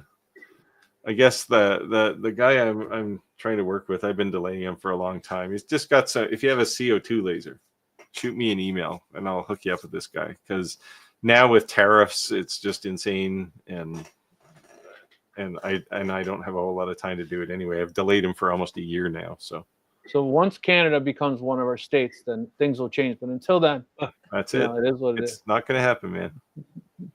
Yeah, so your political parties up there with for the prime minister kind of did a flip flop. Yeah, well, we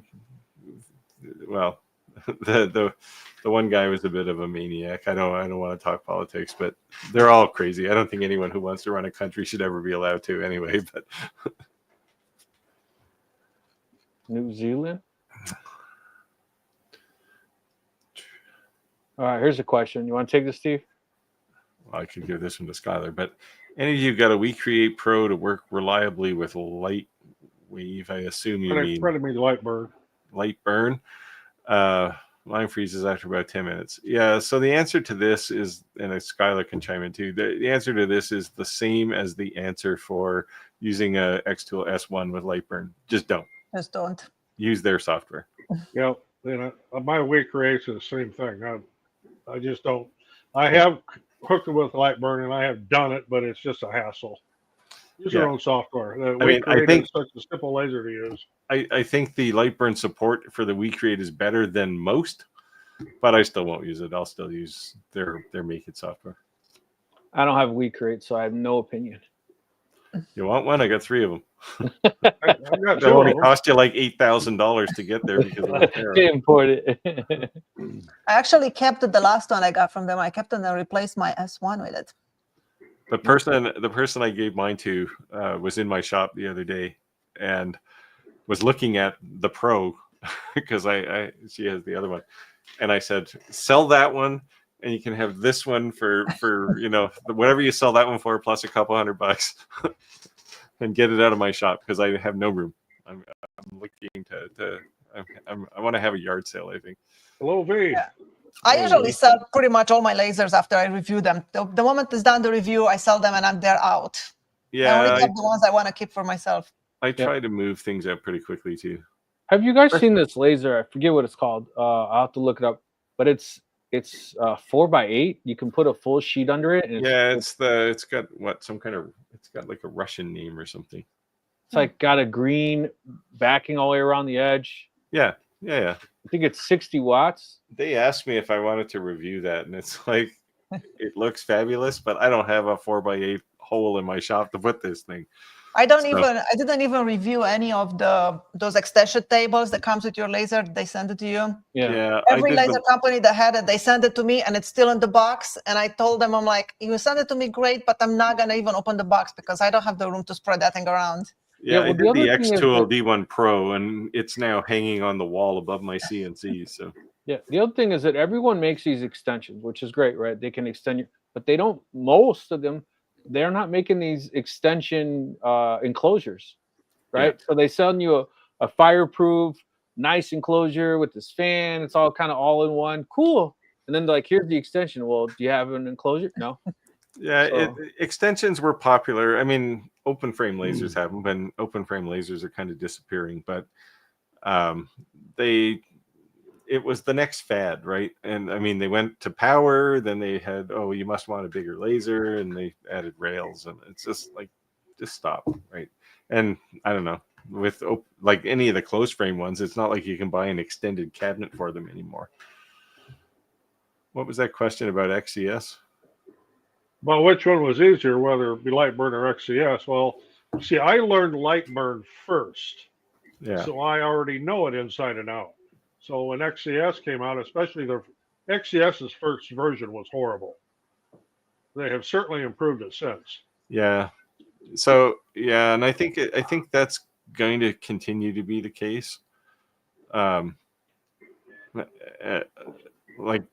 I think Xtool has like a couple hundred developers building XCS, and LightBurn's whole company is like 30 people, right? So it's pretty hard to keep up with what XCS is doing. So that's why it moved in the span of a year. It moved from like, why would you install this, to like, this thing is actually pretty nice, and it does a lot of things in some ways subtly better than LightBurn does them. So, and I know Rich might argue, but I don't know. He had like some pretty strong opinions on that. It was like, Roger, don't get him on.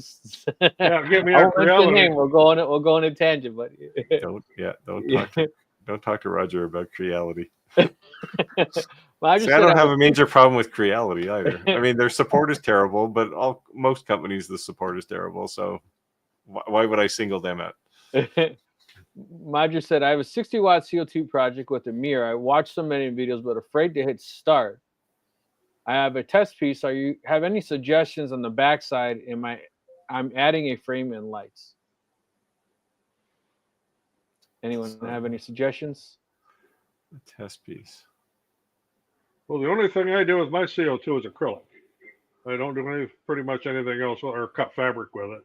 But acrylic and fabric's the only thing I use my CO2 for. Yeah, me too, actually. If I'm cutting plywood in a CO2, it'll be on the X tool. But the only thing that I would say is that yes, you can go to a dollar store and buy a cheap mirror to do a test, but the problem with that is that it's not the same material. So it's almost as if you have to kind of have a sacrificial piece to start running these tests, right? Best thing to practice on are the mirror tiles you buy from like Menards or Lowe's or they're like $1 a piece. Right, but the problem is you can't say this $1 mirror is going to be the same mirror as this $50 mirror you bought from Michael's. So I would almost say like make it as small as possible. Yeah. Or hey, you just got to bite the bullet, and that laser is going to be that mirror going forward is going to be your test piece, right? Yeah. I have a box full of those. Yeah, you could even buy a big mirror and cut it down to a smaller size. Yeah, I wouldn't do that. Just go buy the 1 foot squares. They come in a box of 6 and they're cheap. It's like $10. Yeah, they're a lot better than the ones you get like Dollar Tree or something. Yeah, they're actually flat. Yeah, that's what I would suggest. Just test it. Run your LightBurn test and see what kind of results you get. Because even if someone tells you, hey, this is what I use, they're not using the same mirror, and that's really what's going to be the difference. I'd love to have a pool on whether Millmage will be out before the end of the year. I think it will, but I thought it might be out at the end of last year as well. Wasn't it supposed to be out in like 6 months? It was supposed to be really short. Yeah, so they announced it in 2022. When was the LBX near your place there? Was that last year or year before? Year before. Was it last year? No, I think it was the year before. Okay, last year LBX was online, I think. Okay. Anyway, they said when they announced it, I think it was 2022. That must have been 2023. They said in June it would be out by the end of the year, and it wasn't. And then it wasn't out the end of the next year, and it's touch and go whether it'll be out this year. Jack said, I've never laid eyes on XCS. You can go and install it for free. You won't be able to cut anything if you don't have a laser, but yeah. V is jumping around in our chats saying hello to everyone to show support. Appreciate it, V. Autocorrect. Yeah, autocorrect is my nemesis. Chris said mirrors are like wood. Their backings vary as much as plywood. No, that's absolutely true. Yep. It's a lot to do with what they use to silver them and how thick the glass is, actually. Yeah. Because it'll take heat away, right? So I had a mirror in my bathroom that was from the 30s, and I replaced it. And just like when I picked that mirror up, it felt like I was picking up a person, right? It was just like so heavy. Probably 1/4 inch thick. I think it's thicker than that. No, it's definitely thicker than that. Yeah, but But when I got the new mirror, it was like so much lighter. You know, even just the same. You know, it's just going to say something about quality back then, right? Oh, she's even jumping the Skyler. There you go. Yeah, there you go. He is showing some love all the way around. Steve said, I have one, got on the site, sold 3 of them so far. Not sure what he's talking about. Let us know what you're referencing to.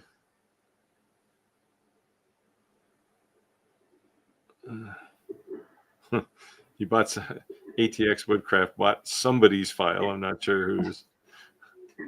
Oh, I think he may have been talking about Rich when he was saying this is his original cross, because I've 100% seen that. Oh, right. Yeah. Everywhere. You're supporting piracy. There you go.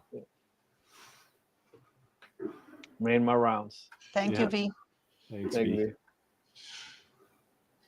Aldred said, nope, made some walnut syrup in PA this year. Man, the rolls are, you better, what did I say, Steve? You got to roll with the punches? Is walnut syrup like sweet? Like I Tastes like walnuts. Or does it taste like walnut oil or something? No, it's sweet, but it's got a definite walnut taste to it. I had some maple trees on my property. We thought about tapping them. They did this thing at a park district not too far and kind of showed you how to do it. And well, you drill a hole and put a tap in and hang a bucket. Yeah, but you got to boil it. You be outside. Oh, yeah. Well, you just boil it. Plus, your yard looks like crap with all that those buckets and hoses. Yeah. I'll put it at the back of the property so nobody sees it. But yeah, exactly. Yeah, keep in mind you got to get out there every day to empty the buckets. So don't put it too far away because you might be driving through the snow. Yeah. Alden said, Jack, how is Jack in the shop ever in his shop? He's always online. False advertising. Ron said, do you know of any laser manufacturers if working on laser a curved surface? Yeah, I'd love to engrave a bowl. X-Tool does. You guys want to explain that? Somebody else is doing it too. So do you want to explain how it does that? It basically the software is creating a 3D map. It's like probing, takes like 100 probes and it creates this 3D shape of your object just by taking measure. Yeah. And then can engrave on it.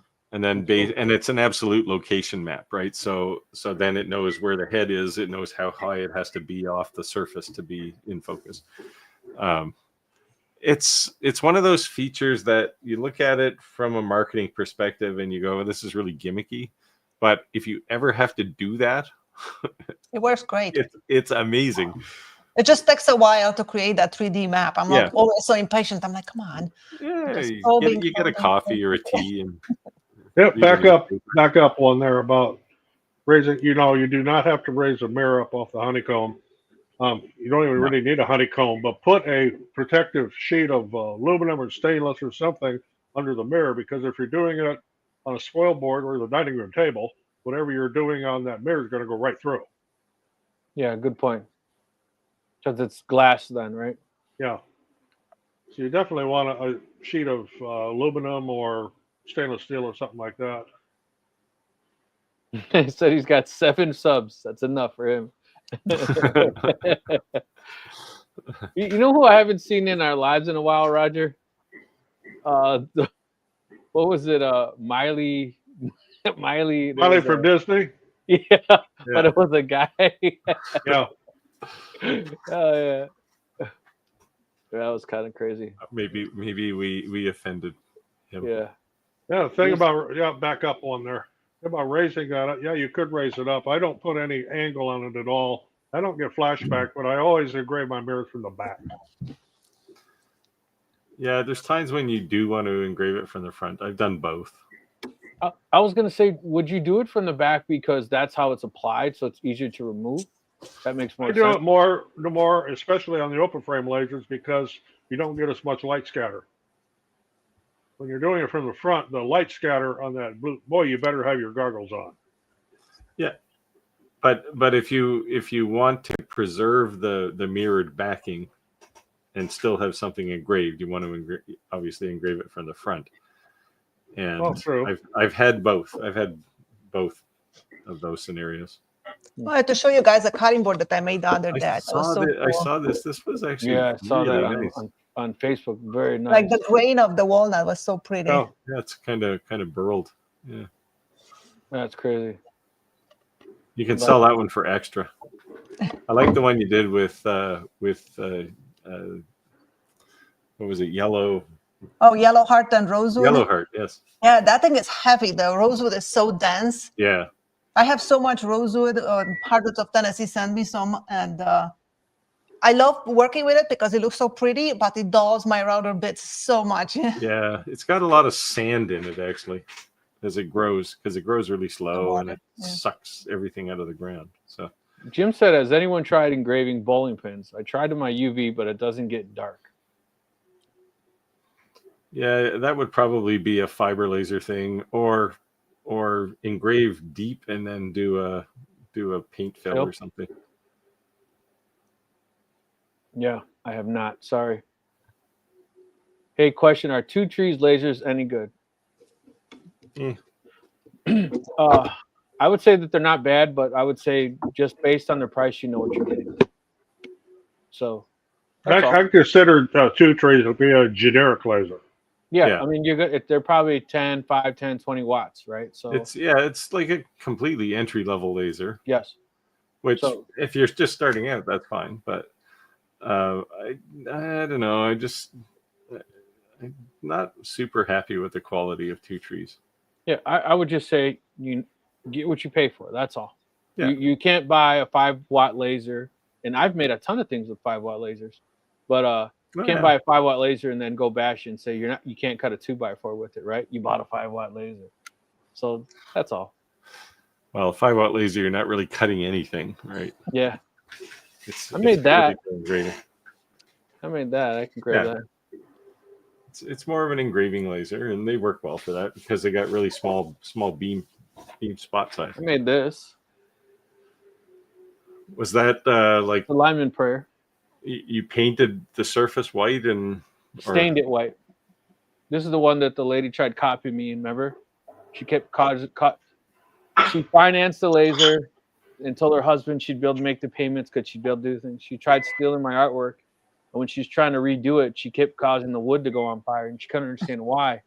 It's because she was spray painting this, thinking I was spray painting this white, and she was laser engraving. It was catching on fire.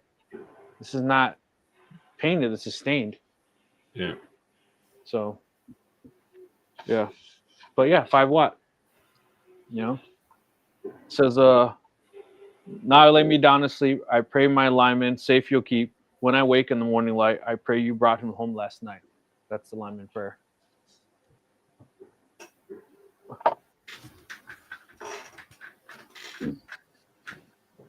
Yeah.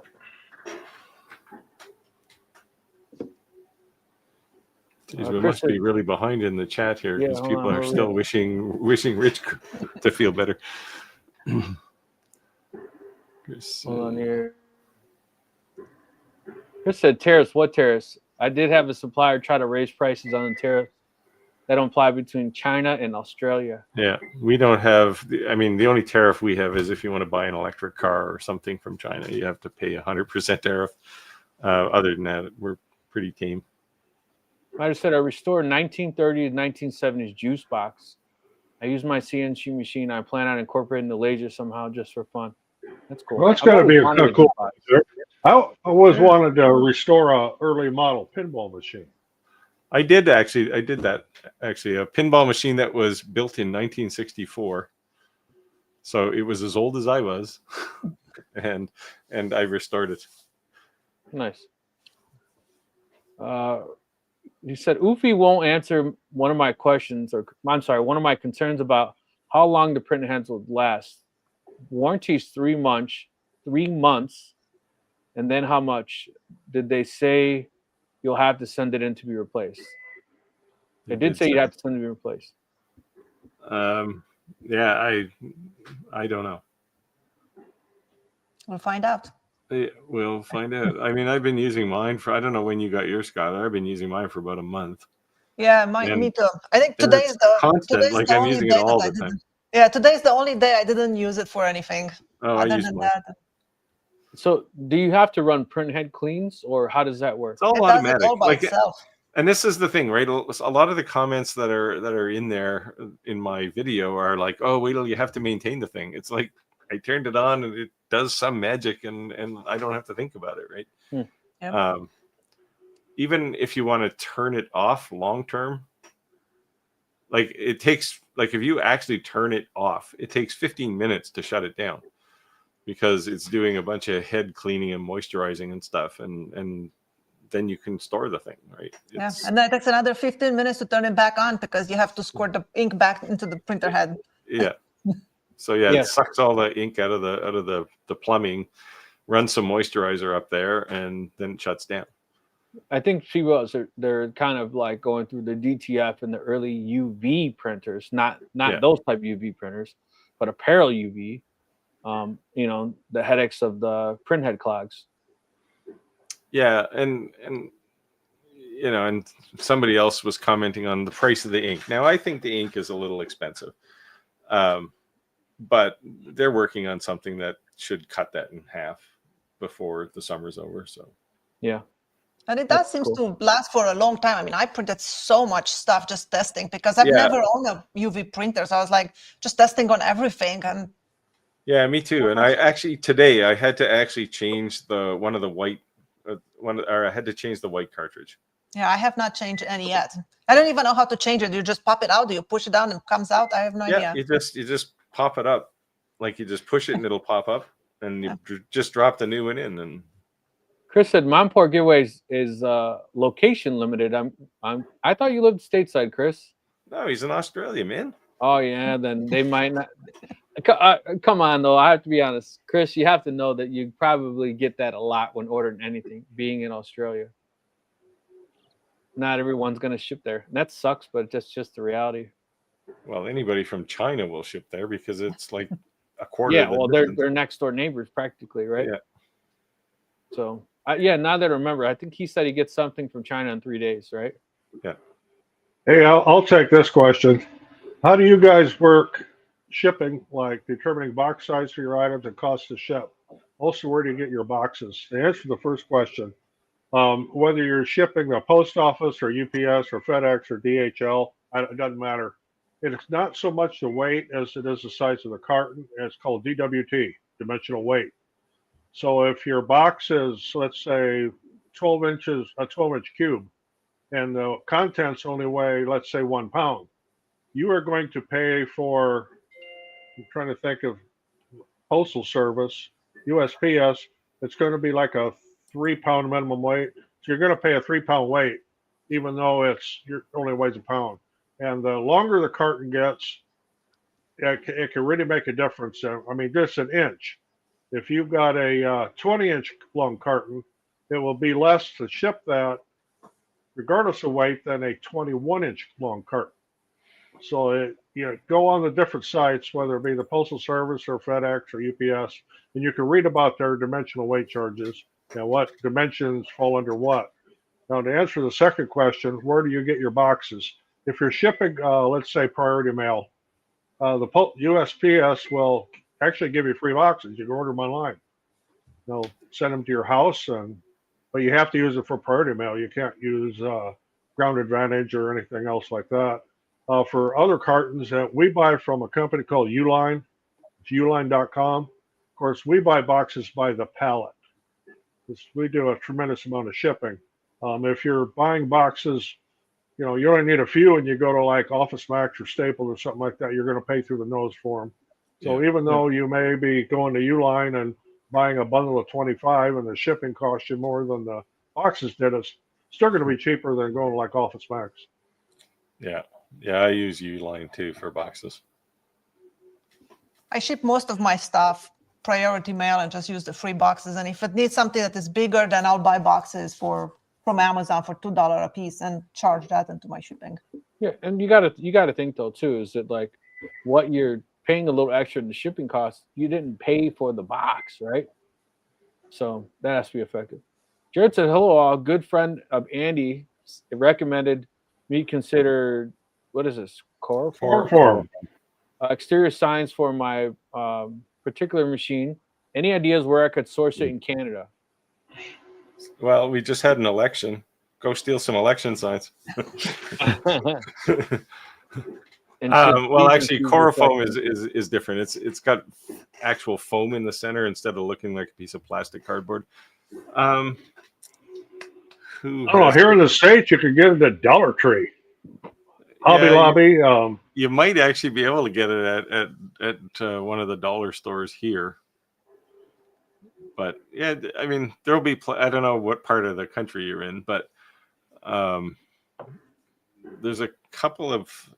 Look at any place that sells a lot of signs, and see if you can work a deal with them to get some. It's nice material to work with on a CNC. There's a website called the Sign Outlet. I don't know if they ship to Canada. I assume they do. Well, no, but you actually want to go in and talk to the guy and say, hey, give me some scraps, because they work with like 4x8 sheets, right, or bigger.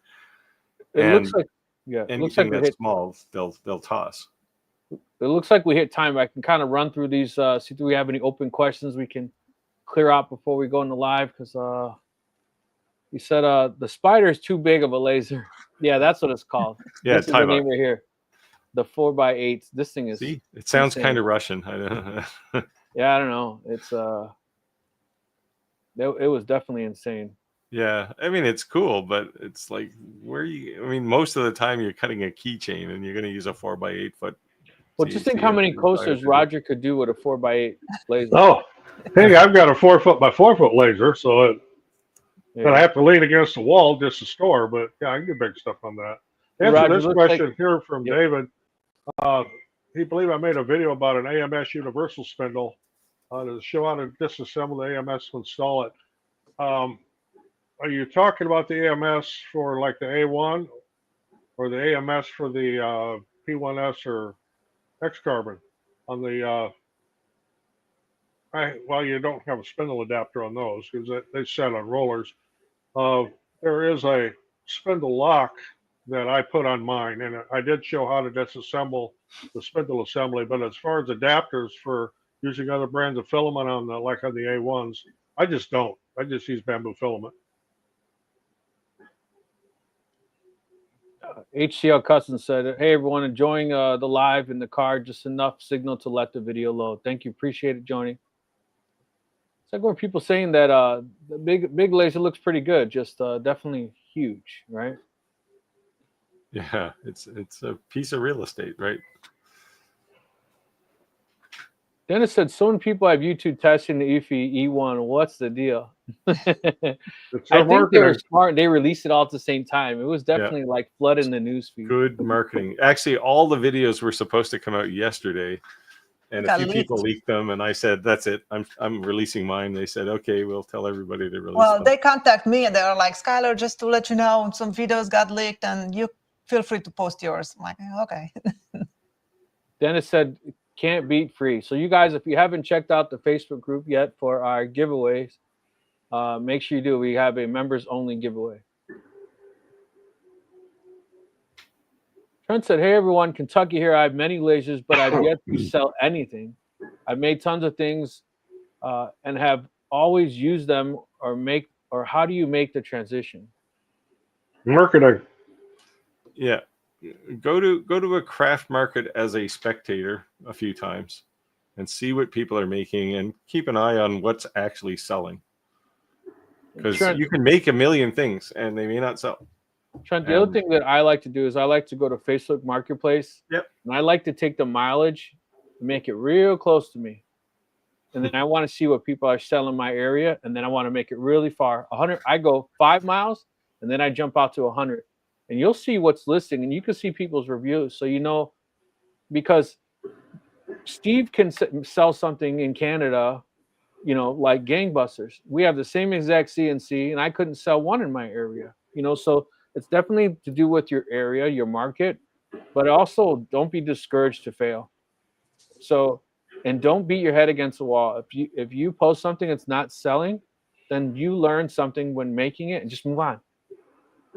And try to be consistent in your niche. If you're just making everything all over the park, That may be and just because something doesn't sell now, that doesn't mean it's not going to sell ever. I used to have this giant charcuterie board that I didn't want to have to ship. So I took it with me all summer to all the craft shows and nobody bought it. I just put it in the car, move it back and forward. I was doing 2 craft shows every month for a year. And then eventually somebody contacted me on Etsy, and not only that they bought that, but they wanted me to make one of the matches because he was going to turn them into side tables. Oh, cool. Yeah. It took over a year of me tracking them to all the craft shows, and everybody was like, oh, it's so pretty. Oh, it's too expensive. Oh. Yeah. Yeah, I made a birdhouse. It took 8 months to sell one time.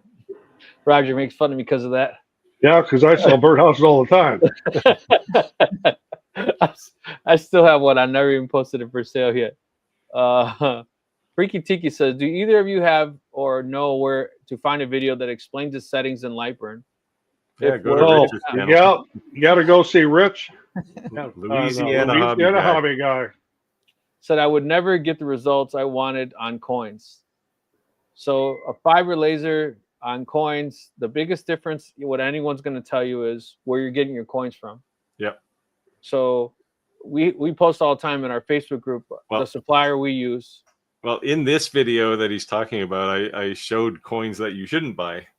And the reason I found out was because I bought them, and you're trying to engrave these things and they turn out like crap. And it's like, what the hell? And they're supposed to be brass. It says, hey, they're brass coins.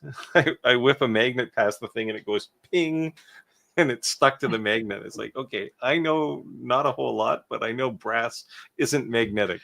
So that was it. And then ComMarker has some decent brass ones that are cheap. And then what's this other place we went to? Let me find it. Unlimited or something. Hold on, I thought we had it. Here you go. Yeah, Limitless Solutions. So if you want to buy a brass coin that looks like mint, like our actual mint coin, quality, that's it. I mean, they usually have one around here, but they don't have one. That is, I don't. If you sell brass coins, do you think you're better than that? Hey, send me one, because I have yet to find anyone that can match it. This is like mint quality. So yeah, I bought a I don't know, like $300 worth of them from these guys, and then they threw in another probably $50 worth of, hey, try these. Yeah, and they're just the ones I'm going to use now. Yeah, and let me know if you actually are interested in purchasing them, because I have discount codes I can give you guys. So let me know. But yeah, it's not an affiliate code. It's just a discount code. But anything you purchased on Amazon, as far as the coins,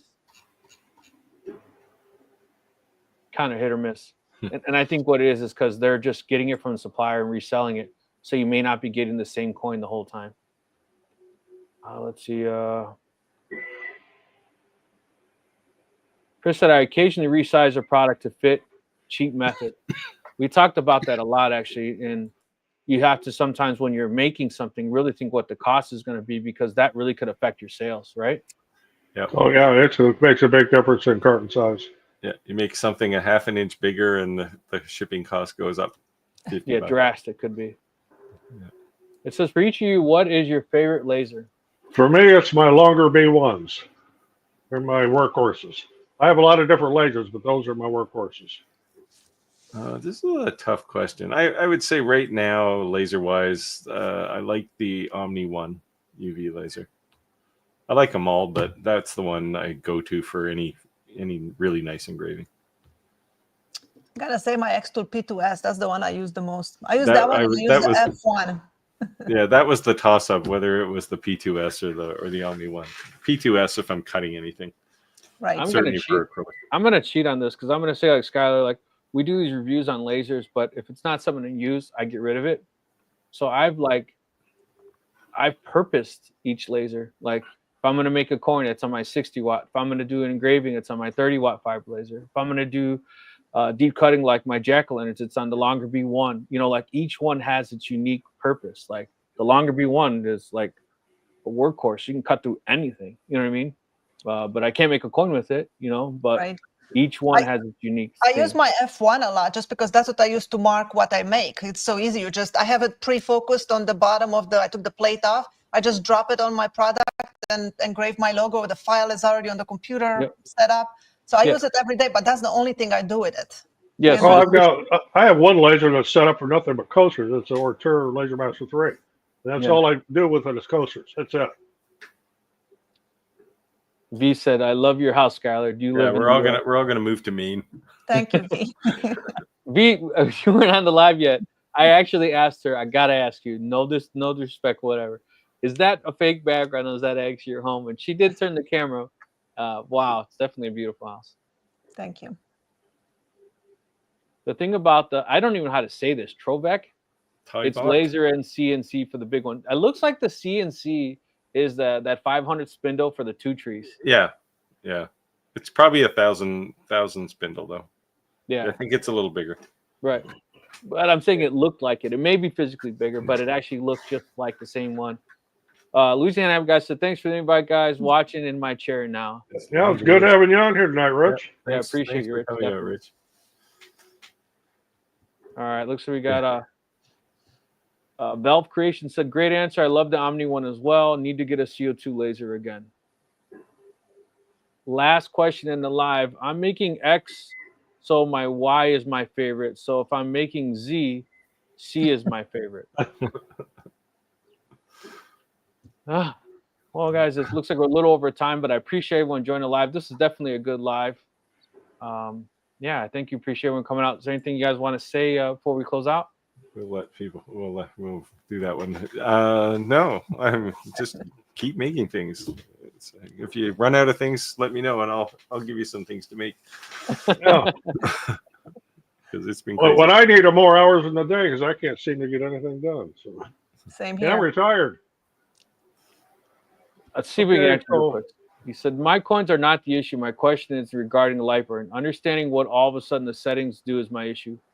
I ran 2 different settings on the same dramatic different results."